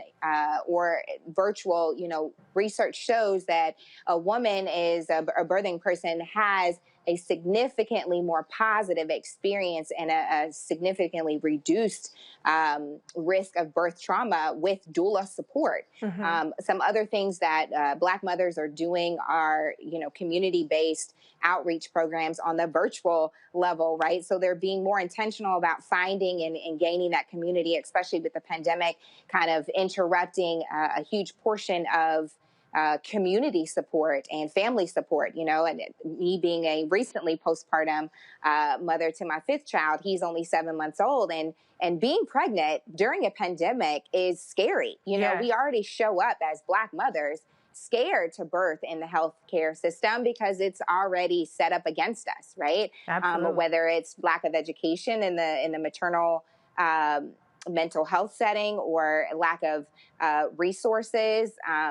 And so for us, we come in scared, and we want to make sure that people see us, and usually we go to people that look like us. They're going to kind of be that first choice, you know, and then, you know, going to a white ally provider. So, you know, when we're looking at gaining support as a Black mother, specifically for me as a lived experience and as a doula and childbirth educator, we are looking for the opportunity to have someone advocate for us. When I tell my clients, and I work with the women in our community that are birthing as Black women, I tell them, like, you need to find a team, build a team that is going to advocate you in the most vulnerable space that you will ever be in, you know, and so that is creating a culture of not only awareness, but of empowerment. When we take that power back, and through education and advocacy, you know, we're able to see great things, and hopefully having the rates of our community decreasing in regards to mortality within the Black community. Yeah. Absolutely. I actually participated in a Black Maternal Mortality or Black Maternal Health Week virtual program with Vice President Kamala Harris, then Senator Kamala Harris last year, and she mentioned the exact thing that you just did about empowering yourself and advocating for yourself, that how important that is, particularly as a Black woman, when we see that the Black maternal mortality rate is 3 times that of our white counterparts. And a large part of it, I mean, it's strictly because of race. It's not about lack of health care insurance. It's about race. I mean, a college-educated Black woman has a higher mortality rate or maternal mortality rate than a non-high school or than just a high school graduate white woman. So it's not, if people just think that this is a socioeconomic issue, it's not, it's a racial issue. But I did want to bring up one point, because I hate to talk about internet drama and stupid things that go viral on Twitter. But, you know, a couple weeks ago, there was a video of a doula who was providing overnight support for a new mother. I am a new mother as well. I have an 8-month-old, and I'm very fortunate that I have an amazing tribe, my husband, my mother-in-law, my mother, who was there to really provide support for me during that time in our baby. But I feel like the perception that people tend to have of postpartum mothers is that they're supposed to be just exhausted, and they're supposed to be laboring nonstop and only tending to the baby. And people were objecting to the fact that she was getting sleep, and that, you know, the doula was actually, you know, feeding her with the bottle and things like that. So can you just talk about, number one, the unrealistic and actually detrimental expectations people have of new mothers, as well as what a doula can do to help alleviate some of that burden that new mothers have to carry? Absolutely. So what people typically see, right, when they see a doula is the birth side of a doula, right? She can help for that emotional and physical support during labor and birth, and then shortly after. But there is a support person that provides support in the postpartum phase, right? And so we don't really get to see that in society. That's not necessarily shown. And so in addition to that, we expect moms to just jump back into the groove of things. And that's not always the case, you know? And so we're looking at a postpartum recovery for the mom. And so a postpartum doula, basically, typically what happens is she'll come in and she can do light housework, and she can kind of help with the rhythm of this new baby in, you know, coming earthside. And so when the postpartum doula comes to the house, she can cook meals, she can, you know, clean, but she can also care to the mom as well. So even though that video that you're referring to is, you know, allowing the mom to sleep, which she needs, right? Sleep deprivation actually is one of the risk factors for perinatal mood and anxiety disorders, which is a whole nother topic that is not talked about. And so for several reasons. But, to stay on topic and to answer the question directly, postpartum support and through a doula coming to the house can look like bathing the mom, mothering the mother in the postpartum. And when you're looking at a season where we're in a pandemic, everyone doesn't have that community support. Like, I think that it's such a great thing to highlight the fact that a postpartum doula can come in and create those resources. And also, typically postpartum doulas are educated in different natural herbs that can help to regulate mom's hormonal balances, because you've had a spike in your hormones to get this baby oocyte. And so now your body is trying to, self-regulate itself back to kind of this homeostasis. And so we might need some added support with that. And so I think it's a beautiful thing that this video went viral to at least just show a little bit of what reality looks like with a postpartum mom. And then the second question, can you ask that one more time for me, please? Girl, I forgot, but my second question. But you were so spectacular on everything that you said is so important. But the one thing that is so interesting about motherhood too is you're a surrogate mom. Can you tell us a little bit about that experience? Because there's so many definitions of motherhood and what makes you a real mom and this, that, and the other. So can you just lay waste the idea of that, women are not a real mom if they don't carry their own baby, or some people even, have crazy things to say about having in vitro or other, ways of conceiving. What is your thought, or birthing parent? What are your thoughts on that, Kate, that you can share with us? Yeah, absolutely. So like you shared with everyone, I am a surrogate. I'm a gestational surrogate mother, which means that I carried the embryo. So the egg and the sperm were already connected through science. And then on day 5, they did a transfer with me. And so I was able to carry boy-girl twins to 39 weeks, which is, typically twins or multiples are born premature around 34, 35 weeks. And these babies just found a home and didn't want to come earthside. And so, even though I birthed in the hospital setting, in the OR, because it is considered a high risk pregnancy, I was able to have a provider and my doula and my birth provider all in the room to capture this moment. And I was able to deliver vaginally. Baby A was head down and baby B was breached. So my provider gently, brought baby down. And so I wasn't, able to be affected in a negative way with having a breech presentation with baby B. But that experience, to be honest with you, I prepared for it. I knew I was called early on to be a surrogate, and I served in that purpose because when I was 16, I had an abortion. And I make that very clear because, again, that's another taboo topic that we don't talk about. And so my attunement was to serve as a surrogate. And so because I felt like I took life, I wanted to give life twofold. And I was able to do that in 2018. And so what it looked like was finding providers that were in alignment with my wishes, doing prenatal physical activity. Nutrition was a huge portion of it, having a doula that supported me wholeheartedly. And at that time, I made it clear to everyone that was on my team my intentions. And so to have, 3 years with these beautiful souls now, Earthside, I'm still very much involved in even taking it to another level. The parents actually added me to their birth certificate, even though I don't have parental rights. And so I'm fine. That was part of the conversation. That's nothing new or abnormal. But the beautiful part of this whole journey was that I was able to share my story and share it in such a positive way, because you're right.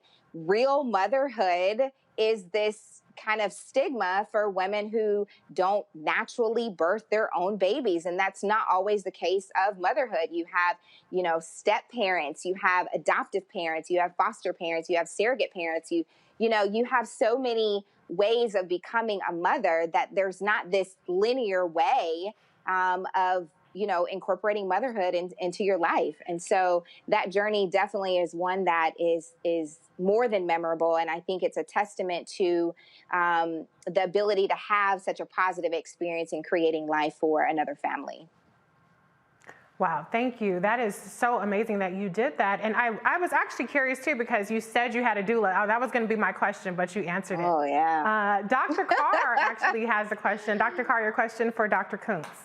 Yes. I just listen to this, and so I know several doulas, and just the amount of respect I have for the craft of doula, particularly as an African person, knowing that this is, I suspect we're getting closer to the way that we did things for a very long time before we so rudely interrupted. So, Sister Kuntz, I want to ask you, I was looking at the Black Doulas website, and I was intrigued by this notion of full spectrum doulas. And I think you kind of touched on it a little bit when you started talking about, terminating pregnancies, but miscarriage, fertility, sex. I mean, the doula conceptual universe, how big is it? I mean, when you say full spectrum doula, what does that mean? So full spectrum doula means you work in different arenas, right? So when you talk about women's health, really, if we want to go all the way back, we are teaching our female bodies, our growing bodies, even when we start our menstrual cycles, to hate the symptoms and disconnect from menstrual cycles. And to be honest with you, when we bleed, that is creating a natural cleansing environment, a healthy environment for there to be future life grown in that space. So to answer your question, full doula spectrum means working with maybe a mom that has fertility issues. Maybe she needs to detox first and gain some nutritional consult and other modalities that will help provide a more safe space and less hostile space for her womb. We're living in just this flight or fight mentality and lifestyle where we're always go, go, go. And so when you're working with women that are trying to get pregnant, sometimes they don't know the tools that will help their womb to be a more safe space. So you're looking at fertility doula, you're looking at a sex doula. So that's not only just the physical act of sex, but you're looking at intimacy and how that connects to your mind and your body. You have grievance doulas where you're looking at loss, right? So loss either within your womb, or there's several women that don't even talk about having miscarriages. How many lives have been lost within your womb, and how are you carrying that in your womb, right? And then we go into birth doula and postpartum doula, right? So the birth doula is typically like the flashing lights, but that's the full spectrum. You're looking at fertility and sex doula and a bereavement doula, or grief and loss doula, birth doula, and finally postpartum doula. So you got a lot to work with. Thank you, Reese, and thanks, Doc. Respect. Thank you. Dr. Kuntz, wow, that is amazing. I'd never heard of a bereavement doula, and so many women struggle in private with miscarriages, and just to know that kind of resources there is so important. We only talk about motherhood and birthing just as though women are mules who just are there to carry babies, and we don't talk about the full spectrum of the emotional aspects of trying to conceive and having a baby, and then the postpartum aspect. Faraji, though, has a question. Faraji, your question for Dr. Kuntz. Yes. Dr. Kuntz, thank you so much for joining us. First and foremost, as a man, I'm just shutting up and I'm just listening, I mean, just enjoying. I'm just going to listen, you know what I mean? So I really appreciate you breaking it down for us so we can all understand. And I know many of our watchers are just thinking this is a great opportunity and segment. But I do have a question in regards to maternal health, because we do know that Black women are oftentimes given so many wrong diagnosis when they get into the doctor's office, right? When they are pregnant. And a lot of times, depending on the woman, she might believe it, or she might go and seek a second or third opinion about, any levels of complications during that great period. I'm wondering how much of that has played a role in the infant mortality conversation. Is there a way that Black women and Latina sisters, can they get better care from doctors? Can they get better advice from doctors to make sure that they are, going through the great process of being pregnant properly, instead of getting all of these wrong answers, which is going to create, stress, confusion, pain, and hurt, and all of those things? I'm wondering about what can be done about the doctor's advice when they cannot properly diagnose a Black woman's pregnancy. Yeah, sure. No, I think that's a great question. So I have a couple theories, right? So what I tell, my communities is it's the importance of building your birth team, right? So it's not just your provider, your partner, and your doula. Maybe that looks like a dietitian that specializes in prenatal care. Maybe that looks like a prenatal fitness provider. You have pelvic floor specialists. So, those who have pelvic floor dysfunction, they can go to that type of provider. There's chiropractic care as well. And then also that second opinion, right? So you're having a different vantage point from different specialties that are on your team, right? So I think that having a diversified birthing team on your side and discussing, right? It's kind of that co-management mentality. You can get different perspectives and not just that one linear opinion. The other thing that I would kind of throw in the ring is that, at times it can be challenging, from a clinical standpoint. When you're looking at diagnosing a patient, a lot comes in that. Some people don't present the way that it's textbook presented, in school. And so I'm glad that you asked that question, because there was a Nigerian artist that kind of went viral when he posted on his social media page illustration of a anatomical Black woman carrying a Black baby. And so, it's been reposted thousands and thousands of times. But the reason why is because we don't see Black illustrations in medical books. Mm-hmm. And so if we don't have Black representation on the educational side, how can we really expect our providers, Black or white or otherwise, to really be able to see how we as Black women present differently than our white counterparts? And so if we're looking at the bird's eye view, it's not just the doctor's fault. And I say that when I work with clients. I'm like, I want to say, right, that your doctor has your best interest at heart. We take an oath when we gain our degree and our board certification that the first thing in the oath is to do no harm, right? Now, it's fair to say that not everybody is on the same page, and there's implicit bias and there's racial disparities. And yes, that is the truth. But also in that truth, on the educational side, all through my clinical education, I rarely, if ever, saw any Black illustration. So you're talking about the presentation of a Black body looking very different than their white counterparts. Sometimes it can be part of the conversation of why there is that misdiagnosis. So it's not always a straightforward diagnosis when you're looking at reproductive health and women health and obstetrics health. And then the other thing that I do want to mention is that when a Black birthing body is going for a second and a third opinion, they should be taking notes, and they should be gaining their medical records so that way, and they have patient rights to gain their medical records so that way everything can be streamlined. Because when mothers or patients in general jump around to different providers and they don't carry their medical records with them, they are at a higher risk of being misdiagnosed, right? So it's a comprehensive thought process when you're looking at misdiagnosis and also having a team that's going to help you create an environment that's going to be in the best interest of mom and baby to reduce maternal mortality rates and therefore infant mortality rates. Dr. Coombs. Long answer. No, but it was complicated. It was a very comprehensive and insightful answer that we need to hear, particularly, the Black audience. We need to hear more from people like you. So Dr. Coombs, please tell the Roland Martin Unfiltered family how to get in contact with you if they're interested to hear more about My Doula is Black and your other initiatives. Yeah, absolutely. So they can follow me on Instagram at Dr. Burnett. I also have My Doula is Black on Instagram, but the main source of information is on my website at drburnett.com. Thank you so much for joining us today, Dr. Coombs. Thank you for having me. Coming up on Roland Martin Unfiltered, a nonprofit organization is making strides to close the wealth gap of Black women. The founder of the Highland Project will be here to tell us how they're helping Black women advance. But first, the state of Texas is at it again. They have passed a law restricting how educators can teach about slavery. We'll be back after this break. You're watching Roland Martin Unfiltered on the Black Star Network. We'll be right back.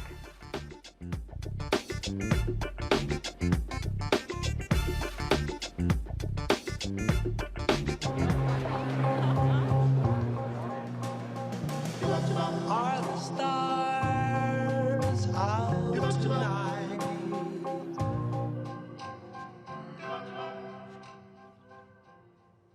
Alexa, play our favorite song again.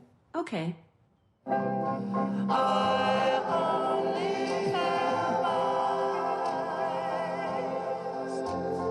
for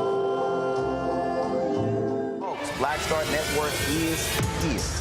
Hold no punches. I'm real revolutionary right now. Support this man, Black Media. He makes sure that our stories are told. Thank you for being the voice of Black America, Roland. Stay black. I love y'all. All momentum we have now, we have to keep this going. The video looks phenomenal. See, this difference between Black Star Network and Black-owned media and something like CNN. You can't be Black-owned media and be scared. It's time to be smart. Bring your eyeballs home. You dig?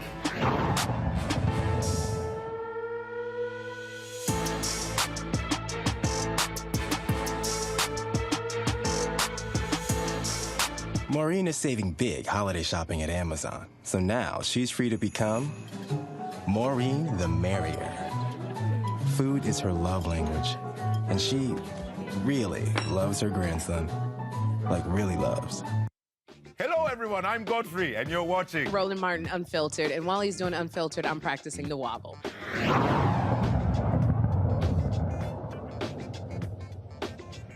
Black women entrepreneurs are the fastest growing group of entrepreneurs in America, yet Black women hold more than 90% less wealth than white men. In 2019, Black women were paid 63% of what non-Hispanic white men earned.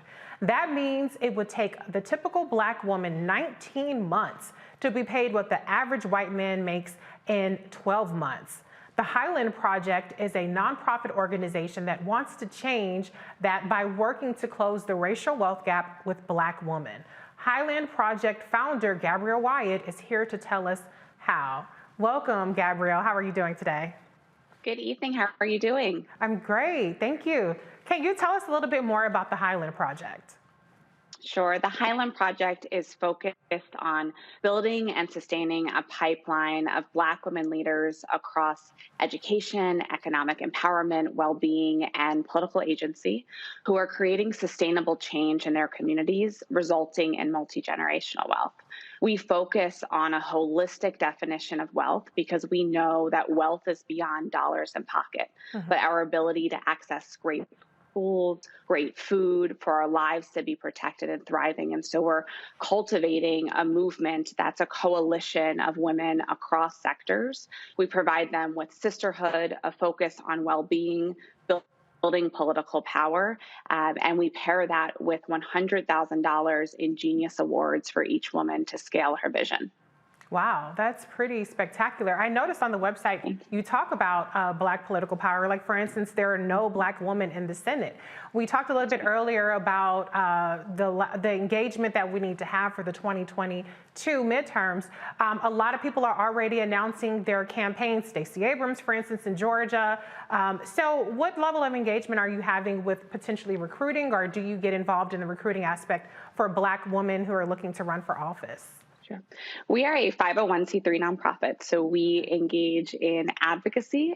We engage in ensuring that we can help to sustain women who are engaging politically, not just in a traditional electoral sense, but also in terms of how are they investing their time in showing up at the polls, in writing op-eds and more.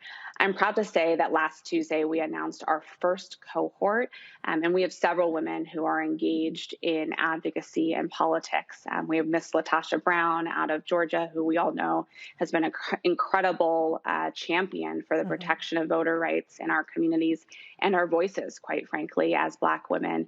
We have Leslie Harrod, who is a representative out of Colorado, who was the first openly gay representative in the state house.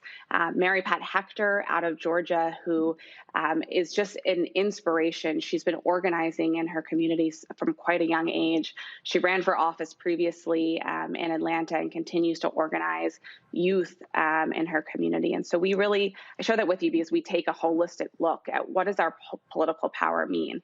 Yes, it's important to get us into office. Yes, it's important to make sure that there's a bench of us coming up from behind, right? I look at the stats that 0% of us are governors, that we have 0 U.S. senators. And so we're focused on numbers, but we're also focused on what are the other aspects that influence change. And so that is that Mary Pat Hector who's organizing youth, the youth of tomorrow. It is leaders who are focused on how do they use their seat in corporate to take stands that nonprofit leaders may not be able to.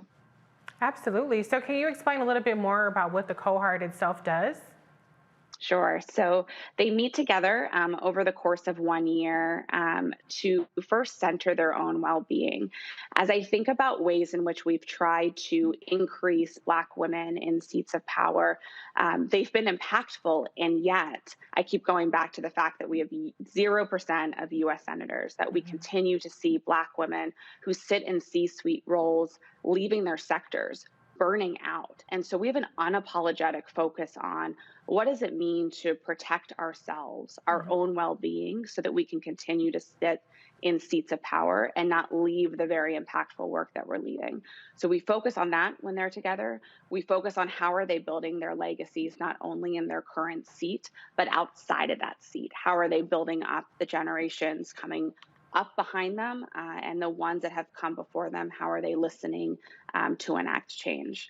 We then pair that with $100,000 in capital. And so when leaders are together, they're discussing how they might use that capital, whether or not they might pool those resources together and more.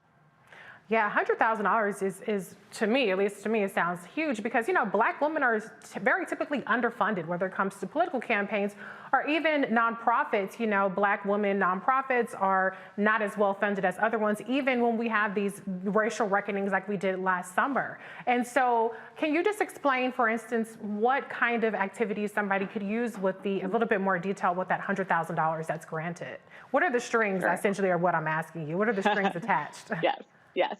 I mean, the first thing I'll just say, though, is like the amount of dollars that we have not seen moved since 2020 is egregious. So in 2017, we saw that 1% of dollars were going to women and girls of color. We've only seen the needle move since the 2020 racial reckoning by at least a little bit of a 1%. It's less than 2% of dollars still are going to women and girls of color, despite the calls we saw last year. And so you're right that 100K is a lot. We're hoping to move the needle in that. The strings are attached is that you do incredible work in your communities. So this is trusting capital. I like to think about us as the MacArthur Genius Award for Black women. I ask myself, what if we gave more trust and capital to leaders like Nicole Hannah-Jones, who received a MacArthur Genius Award, right, and is continuing to path blaze in our community? So we ask that women, as they look at this $100,000, that they do not use it to plug gaps in their operating budgets, but they use it in transformative ways to embed change and, again, to sustain themselves. So I suspect what you'll see leaders doing is asking what additional initiative or capital or power needs to exist in my community so that my efforts to date can really be sustainable, and what are things that I might want to pilot or test or frankly fail at, because we know we can learn from failure, and yet as Black women, we're never given the capital to experiment, to try new things. And so I think that's what you'll see coming out. You're absolutely right about that. I mean, white men fail up all the time, but with black people, they want to see their return on investment. And sometimes that return on investment is, like you said, experimenting and getting the latitude to try things that haven't been done before. So Gabrielle, can you tell the viewers how to get in contact with the Highland Project or what they can do if they want to support? Sure. I would not be a nonprofit founder if I didn't say support us by investing directly in our vision. If you invest in us, your dollars go right into our $100,000 Genius Award. So you're investing in the legacy of the women who we partner with. So you can join us. You can invest by following us at Lead Highland on Twitter and Instagram. You can donate to us on our website, which is thehighlandproject.org. You're also able to give us your contact information so that we can figure out other ways to get you involved in our work. Thank you, Gabrielle, and the Highland Project for investing in Black women and tackling this very important cause. Thank you. Thank you so much for having me. We'll be right back. Roland Martin Unfiltered after the break. Thank you. Take care. Happy holidays. Okay, where are we going now? Are the stars out tonight?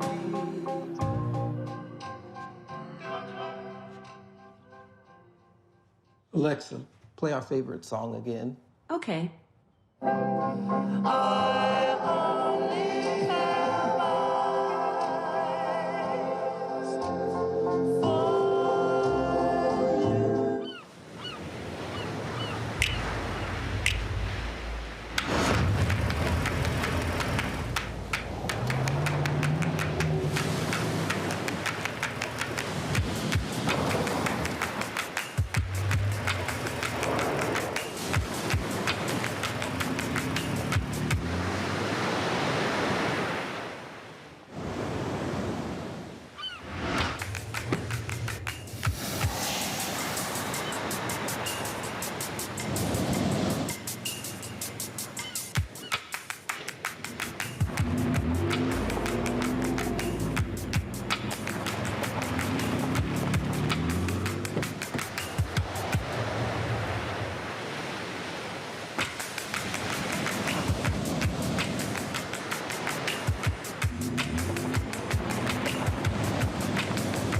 Hi, I'm El DeBarge. Hey, yo, Peace World. What's going on? It's the Love King of R&B, Raheem Devon, and you're watching Roland Martin Unfiltered. Texas passed a new restrictive law banning critical race theory from K through 12 classrooms. This new law says a teacher may not be compelled to discuss a widely debated and currently controversial public policy or social affairs issue. If a controversial topic is discussed, the teacher must explore that topic objectively and free from political bias. 8 other states have banned critical race theory or topics surrounding race and gender from the classrooms. A family in Oklahoma wants a judge removed from the bench. Judge Susan Worthington gave an alleged murderer a $500,000 bond, and he's out of jail. Joseph Daniel Triplett is charged with first-degree murder and desecration of a human corpse after he allegedly killed his employee, Brent Mack, and buried him under a septic tank. Triplett has since bonded out and awaits trial. In Oklahoma, any crime is eligible for bond, and a judge considers the suspect's prior history and risk to the community when assessing each case. However, the other murder suspects on Judge Worthington's caseload remain in jail because she did not give them bond. Dr. Carr, desecration of a body, Lord Jesus, and she let him out, or she or he let him out of the jail. And then we have to talk about critical race theory. Your reaction to those two stories? Well, I'll do the second one first. I really, I'm very happy to see these critical race theory laws being passed. See, again, what these people understand, I really am, because if I just go to something you said earlier, brother, they're going to break it. They're going to break it. First of all, you can't enforce those critical race theory laws. Second of all, this how dumb these white people are. If you say that you can't teach that one race is superior to another race, if you say you can't have one point without the other point, and you saw what happened in Texas, they tied themselves into a frenzy where somebody had to end up counterpointing the Holocaust. But then you do realize, of course, that the one group in this country that has weaponized race has been white people. So actually, to enforce the critical race theory laws would require you, in fact, to interrogate whiteness. This is how stupid they are. But I'm enjoying it. But on the first one, though, of course, that's just simple. NHI, there are no humans involved. Wasn't that a black dude? So I don't even know if that counts as, I guess it would count as a body in the same way that perhaps putting a dog under the septic tank would qualify as a body. But there's no humans involved. So this judge had no problem giving him bail. He was, as Doobie Brother said, you don't know me, but I'm your brother. That's basically what he told this white man. You don't know me, your brother. You didn't. It's not like you killed a human. So, go out on bail, and we're worried about getting you exonerated at trial a little bit later on down the road. Merry Christmas. And Faraji, isn't it amazing how these white nationalists managed to raise $500,000, Kyle Rittenhouse $1 million, and yet you have black people across the country who can't even get out on bail. Kaylee Broader was held in prison for years. Sandra Bland died in jail because of bond or bail. What is your reaction to this? I mean, I think it's very simple. We have been pushing this this idea for quite some time, ever since I've been a part of the show. The reason that we see white nationalists do it is because of one simple principle. They know how to organize. It's just that simple. They know how to organize. There are white nationalist communities that exist in this country. Both of you know that, you know what I mean? Whether you're talking about the hills of Montana or some other part of the country, white nationalist neighborhoods, white nationalist communities. They have white nationalist stores, they have schools and the whole nine. So they have organized, they have used their critical thinking skills and say, okay, we're going to disconnect ourselves from this governmental structure and we're going to create our own government. And so, we do have to look at that and say, okay, is that something that black people need to do at this point? And I think when you were talking about the whole piece around critical race theory, look, let me just break it down very simply. If this country denied its role in the transatlantic slave trade, if this country denies the history of its own origin, guess who's going to reap the consequences of that denial? This country. Leadership. Exactly. State leaders.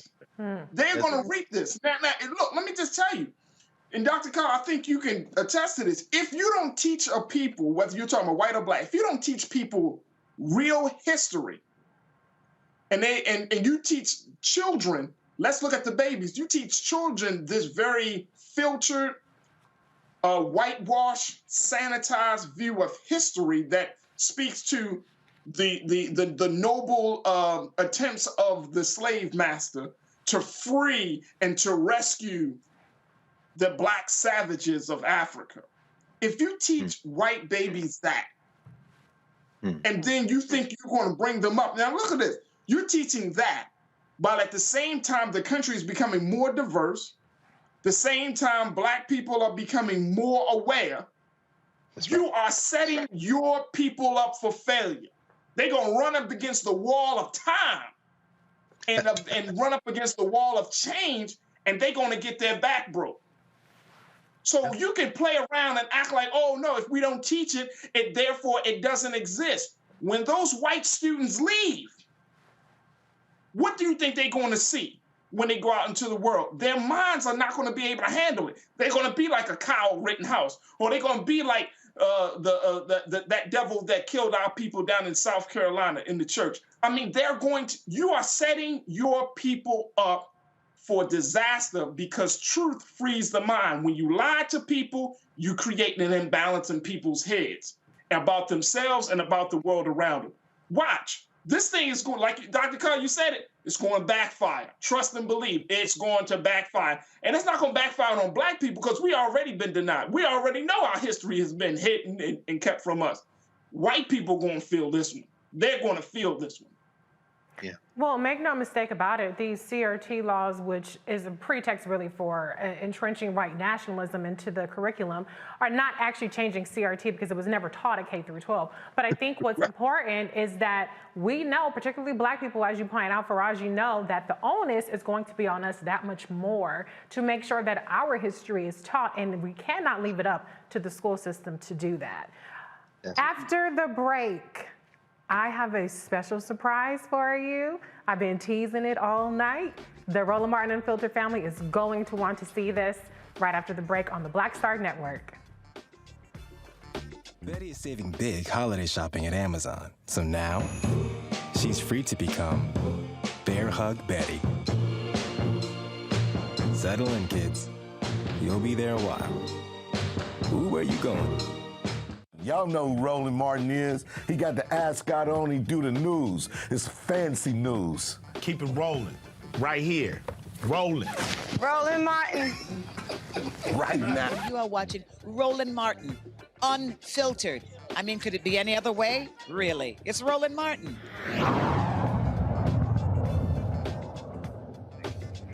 All right, y'all. Let me give you a spoiler alert. It's not Vice President Kamala Harris. I ain't got that kind of pull to have Vice President Kamala Harris on the Roland Martin Unfiltered show this short a notice, maybe sometime in the future, but it is one of my favorite people and one of your favorite people. I could give a long, drawn-out explanation, but without further ado, welcome back for the first time to the Roland Martin Unfiltered show on the Black Star Network, Erica Savage Wilson. Hey, girl! Hey, boo. Hey, Reese. Hey, G. Okay, I'm gonna get the panel the time to say, hey, go ahead, everybody, get it out.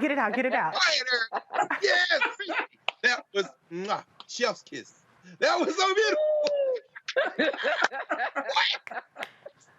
E, what's up? What's going on, G? Hi, Faraj. I haven't met you, but I've been watching you. Good to see you. I'm just glad to be here. And to the RMU production team, I love you all. You all have no idea how awesome that production crew is. The folks that work behind the scenes, they're also in front of the scenes as well. They are absolutely amazing. So much love to the RMU production crew and to our big brother, Roland.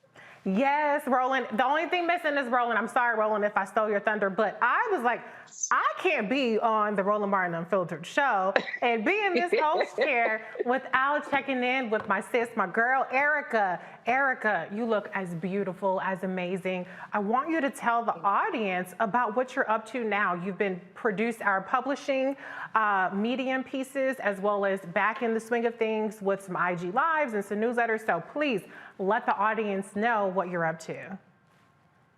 Thank you so much, Reese. And y'all, first of all, y'all please light up social media with how awesome Reese has done it in the guest chair. It's been great all week. But of course, I'm always partial to the Thursday VIP panel, as we dubbed it almost 2 years ago. Yes. Always partial. So please light up social media, letting everybody, the whole world know how awesome our good sis Reese Colbert, Black Women Views, is a follow you must have.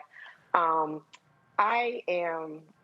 healing. That is probably one of the best ways that I can put it. And my healing is coming through really just enjoying being outside of the other side of what I was engaged in, which was pretty much work 24/7.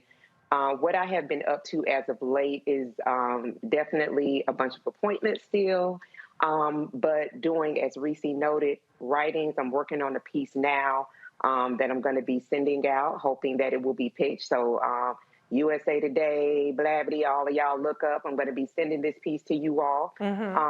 Also, I definitely, as Reese said, I did one Facebook and IG Live just last month to let everyone know that I'm, healing.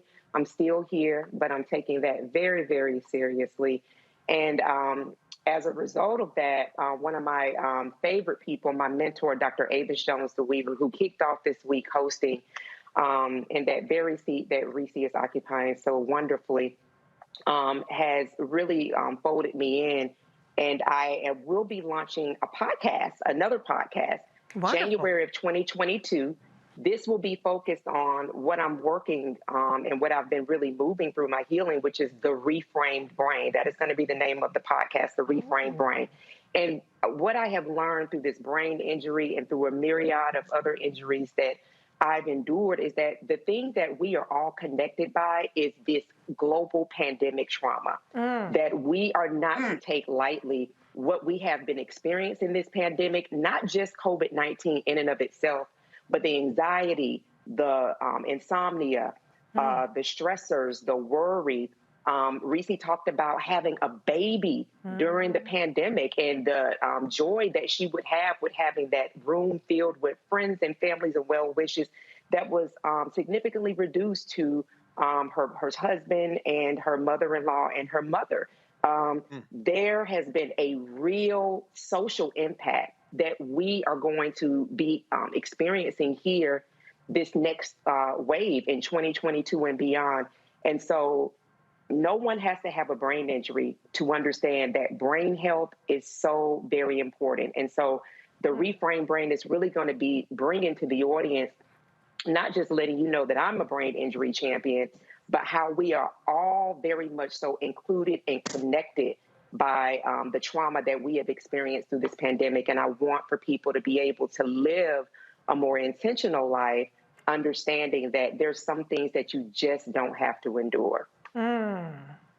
Ooh, preaching. This is why we love you so much, Erica, the reframed brain. I love that. You know, in your Medium piece, you talked about the new Erica. We love the new Erica, the old Erica, but for people who want to know, like, what's different now, like you said, you're healing, and that's a process, that's an iterative process. It's not a straight line. Give people a little bit of insight into parts of what you can share of the new Erica. Sure. I really appreciate the question. It is definitely ongoing. And this is not a downer. This is just very real. The unseen part of what I'm experiencing is that people see me and they see Erica. What everyone is not seeing is the heavy lift that it takes for me to move throughout the day. I have a wonderful, wonderful medical care team, home health care, occupational therapy, a myriad of team members within the medical community that help me. But I've been very honest and very frank about the neuropsychologist, my psychiatrist, and my therapist that I meet with throughout on a weekly basis, that the mental warfare, because I don't have the capabilities that I used to. For instance, every day for at least 2.5 hours, my body shuts down because my brain has to breathe. Me being on social media, the way that I've been able to come back into social media, I'm not able to really participate in the way that I was before because I have light sensitivity. The scrolling activity is difficult on the brain. It's not good on any of our brains, but particularly when the brain has been compromised by an injury, like the one that I sustained, being hit by an 18-wheeler twice while traveling for work. So it wasn't just I was, traveling. I was traveling for work at the time that the accident occurred. What people also don't see is that it takes me longer to process. So I love Roland Martin Unfiltered. I love political news, just like all of these panelists. It's a heavy investment to actually present the information that the audience receives, whether it's in 2 hours, whether it's a segment that's 6 or 7 minutes. What Reese, what Faraj, what Dr. Carr, what they are listening to all day long, it's not just political news, it's social coverage, it's via the radio, they're looking at things. So there's constant consummation of this. And then to be able to break down that minutia into bites where the audience can receive it outside of having a personal life, that is a lot. Y'all, I do not have that capacity right now. And it is liberating to be able to say that because that is where I am right now. I can remember, and I still face this, my doctor cleared me to begin to drive again. So I drive locally pretty much. And I can remember breaking down crying and having to call my partner and tell him, I'm like, I'm lost. I'm literally going less than a mile up the road and I am lost. So it's things like that. The setting that I have to do when I go to an appointment.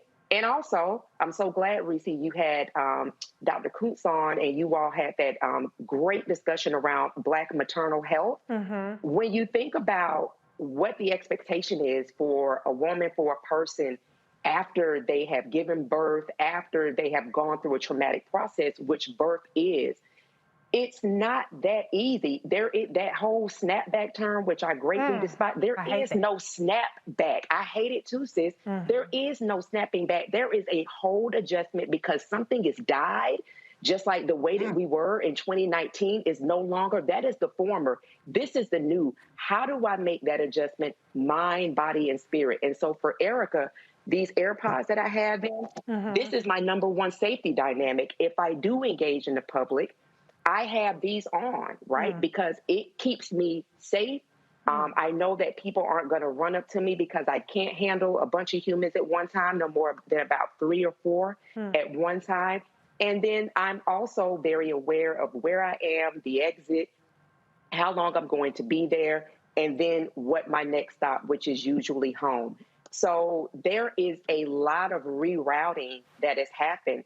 The capacity to do laundry and things like that, I celebrate it because I'm able to do those things, but it's very, very concentrated and very strategic the way that I do that. So what people don't see with unseen injuries is the mental and then the emotional preparation. I'm a big holiday person. Everybody who knows me knows that I love Thanksgiving and Christmas.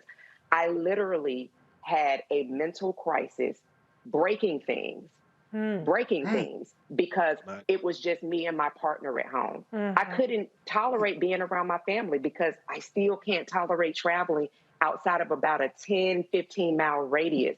Those are the type of limitations that I am accepting in my present, understanding that things will improve in my future, but I have to accept it now because that's just where your girl is at. And it does not mean that I was not born and created to fly. I've done it. I'm going to do it in a much higher and different way. However, at the moment, with a brain injury, PTSD, anxiety, depression, and insomnia, which is mad crazy, I have, with my plants and with my family support and support of my good sis Reese and just so many people who have really, really just kind of held me up, I have been able to manage. And I also want to mention as well, I talked about in my medium piece, the suicide attempt is very real. It happens to Black folks. It happened to Black people that believe in Jesus. It does not mean you're not a believer. It doesn't mean that you're a person of faith. It means that your response to literally grieving your own death, or as I talked about with the pandemic, grieving what we were before and where we are now, and the constant reminders about social distancing and wearing masks and the anxiety that we feel about going outside into different areas, or those that are having to return to in-office settings is real. And so the thoughts, those things that we can ideate on that say, this is it no longer, is very, very real. Having support that literally says, I'm making space for you to grieve what was, what is to come, what is now, is very, very important. And it does not mean that we are somehow not normal, as people would say. I don't even know what that means now, but it does mean that we are human and that there's another well of empathy that we must introduce into our own personal lives. Wow. Erica, you are extraordinary. And sharing that, I want people to I just thank you so much for that transparency, because we have to expand the expectations that we put on Black women. Black women need to heal, whether it's from a traumatic brain injury, as what you're doing with people, or Black women, men, people across the world are really suffering in this pandemic for a lot of reasons. And so your story and this Reframed Brain podcast that you are going to be doing is going to be just a blessing to so many people. I want to be respectful of your time, but I know that I cannot end this segment without going to our big bro, Dr. Carr. Dr. Carr, I want to hand the mic over to you to talk to Erica for a moment. I need to clear my throat because what we just witnessed. First of all, Reese, thank you. This is if Ron was sitting there, he probably would have had that picture. He probably got that picture, that dude somewhere around there. Oh God, no, don't do that. I'm saying, if Ron was sitting there, you know what he would have done, Erica. But I'm just saying, but no, thank you, Reese. Erica, I'm so glad to see you. I love you, and what you just did. Oh my God, what you just did for all of us, for me, for everybody watching, for everybody who will watch, I just want to say to you, thank you, not only for your witness, your strength, your, you say, you know, you're working and sailing in a different way and soaring in a different way. And for those of us who have experienced you and will continue to love and experience you and surround you, I just want to say thank you, because that was more than a word. That was more than a witness. That was a roadmap. There are a lot of people suffering. All of us are suffering. And what you did, I'm going to play that for some folk. I'm going to watch it again, Bobby. But I'm going to stop talking right now because I'm choking up thinking about it. Thank you, Reese. I love you, Erica. Faraji. I love you, Dr. Carr. Oh, no, sorry. Go ahead, Erica. Your response. I first of all, I think everybody knows, you know, a person with a library is always somebody who is going to be deep into my heart anyway. My late grandmother was a retired librarian, and really we could not walk into, and I praise and I thank God for that.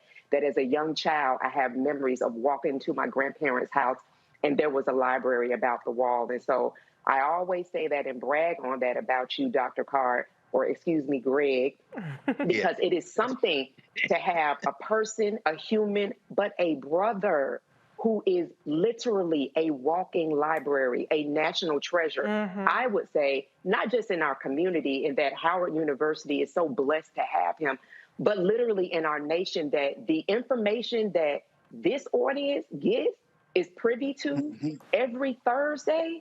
My God, there is no reason that we should not be engaging and stepping in our power. So I mean this from the bottom of my heart.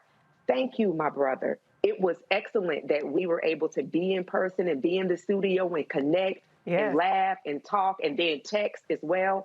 But to be able to experience a Greg Carr, who is a mind, you all have to join him on Saturdays on YouTube with Karen Hunter, In Class with Carr. So you can get more of that. But we have to own what we are getting on this day, on every Thursday from 6 to 8, from the great mind of Greg Carr. I love you. Love you, always. Follow your footsteps. It's a family reunion.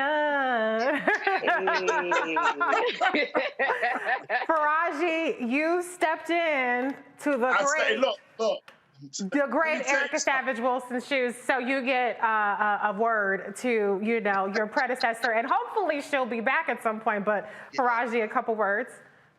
Look, I just want to say, Sister Erica, first and foremost, it's been an honor and a privilege and a real pleasure to be on a panel with Dr. Carr and Reese.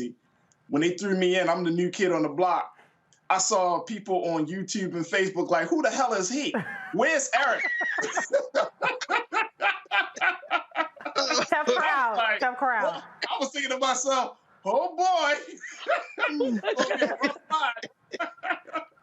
Oh God. I'm gonna be honest with you, sir. But you know, I mean, they have embraced me, and therefore I have learned about you because of the great knowledge and wisdom that you have always expounded being on this platform and on this panel. So I'm really just, you know, I'm just humbled because of who you are. But more importantly, I'm truly, truly touched, Sister Erica, by your story. And you know, I'm looking at our watchers on YouTube, joining them in the chat. I mean, we got hearts going everywhere, people saying, and I just want to be a conduit, a vessel for you. They are saying they love you. I mean, you know, they love you. When I say they love you, I mean, the hearts are filling up. People are saying that Erica is my best friend. You know, this sister is always bringing it. They said your story. I want to share this with you. They're saying that your story Look, Banana said no one can fill Erica's shoes. All right, Banana, there we go. Go ahead, keep it moving. Keep it moving. And look, Cynthia, nothing but hearts. I mean, hearts, hearts, hearts, and everybody's saying God bless you. But your testimony tonight, sis, your testimony is one that I truly, truly believe that we're all going to gain something from. I mean, that's a powerful testimony. And, you know, I loved how you framed it. Whether you are a believer in Jesus or not doesn't mean that you don't go through no trials and and challenges. And that right there stuck for me, and it resonated with me because, you know, so many of us, especially, you know, my wife and I, we have these conversations. She's like, I hate when people say Black women are strong. She said, because I can't, she told me, she said, if I'm always strong, when can I break down? When can I be tired? When can I feel like I need you to help me through the day and all of those things? So I'm starting to just, my appreciation for the struggle of Black women is becoming deeper and deeper, listening to you, listening to Reese, and so many other powerful women that come on this panel, because y'all tell a story that men, and I think Dr. Carr can attest to it, that men just need to listen to. Yes, sir. And just to hear you say that you reached out to your partner and you gotta, you know, just for that support, but you gotta, it's hard for you to carry yourself through a day. I mean, I'm just, look, sis, look, whenever you ready, you don't have to bump those two off. You could just be like, Faraji, I'm ready. I'll be like, yes, ma'am. I'm just backing out the chair. I'll be like, all right, yes, ma'am. It was nice knowing y'all. Thank you for your time. Oh, you're family now. You're not going anywhere. Erica, we just cannot say enough how much we love you. If you're out there, you heard Erica, she's writing USA Today, Blavity, The Griot, Essence Magazine, Ebony, et cetera, et cetera, et cetera. If you are an editor, if you are a person who has the access, who heard Erica's story and you want more people to hear it, reach out to her. Her Medium piece is called Things Not Seen. It is a must read. Her upcoming podcast is called The Reframed Brain. Erica, tell us how to get in contact. Oh, one more thing, you didn't ask me to do this, but if you want to pour into Erica, give her a love offering. It's Cash App, $ Erica Savage Wilson. Okay, y'all getting all this free testimony? Pour into our good sis Erica Savage Wilson. Okay, I can't let that go without saying that. But Erica, please tell the audience, the family, how to get in contact with you, where to follow you, if they want to hear more from you and what you have coming up. Yes, thank you so much, Reese. And I got to say thank you to Reese. She kicked off a Cash App like avalanche back earlier this year, and I was just like, whoa.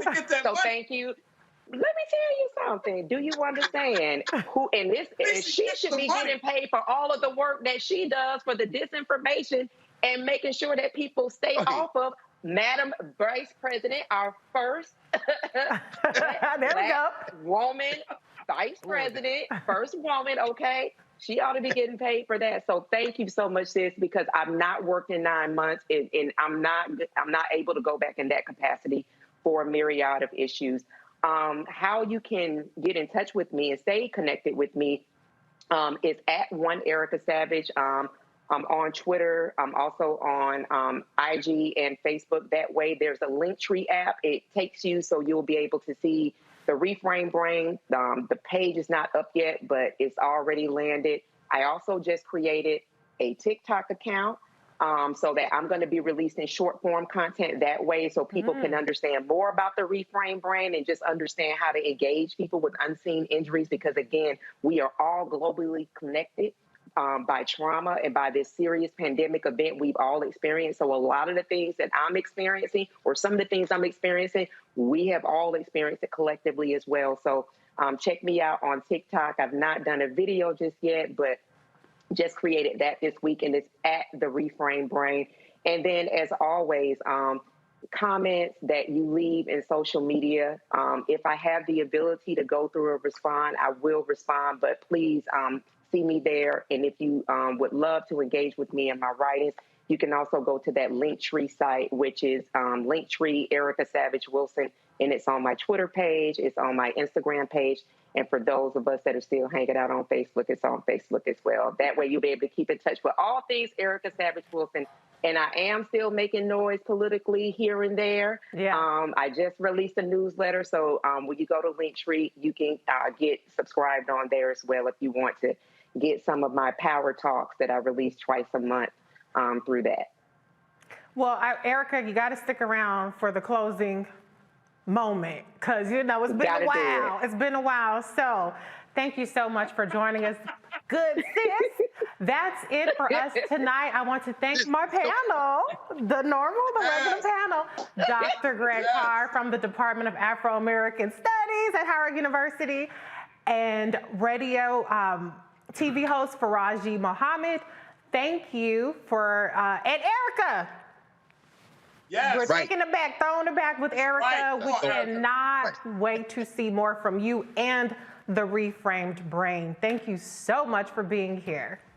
Great job, Reese. Thank you. Thank you. Awesome. Excellent job, Reese. Is she? Love you, RMU family. Thank you. Hey, look, black women was blowing it out this week. Hey, Dr. Carr, I was saying the same thing. This is a Black Women Show right here. I'm going to sit back and shut up. Yes, sir. Thanks, everybody. Thank you. And if you haven't done it yet, download the Black Star Network on all of your devices. You can find the Black Star Network on iPhone, your Apple TV, all your devices. Y'all you don't know how to use the Google Play Store and your Apple Store. If you would like to support us so we can continue bringing the stories that matter to us, you can donate through Cash App Roland Martin Unfiltered, PayPal /RM Unfiltered, Venmo RM Unfiltered, Zelle, Roland@RolandSMartin.com. I'm Reese Colbert. Ray Baker will be your host tomorrow. Have a good night. Holla!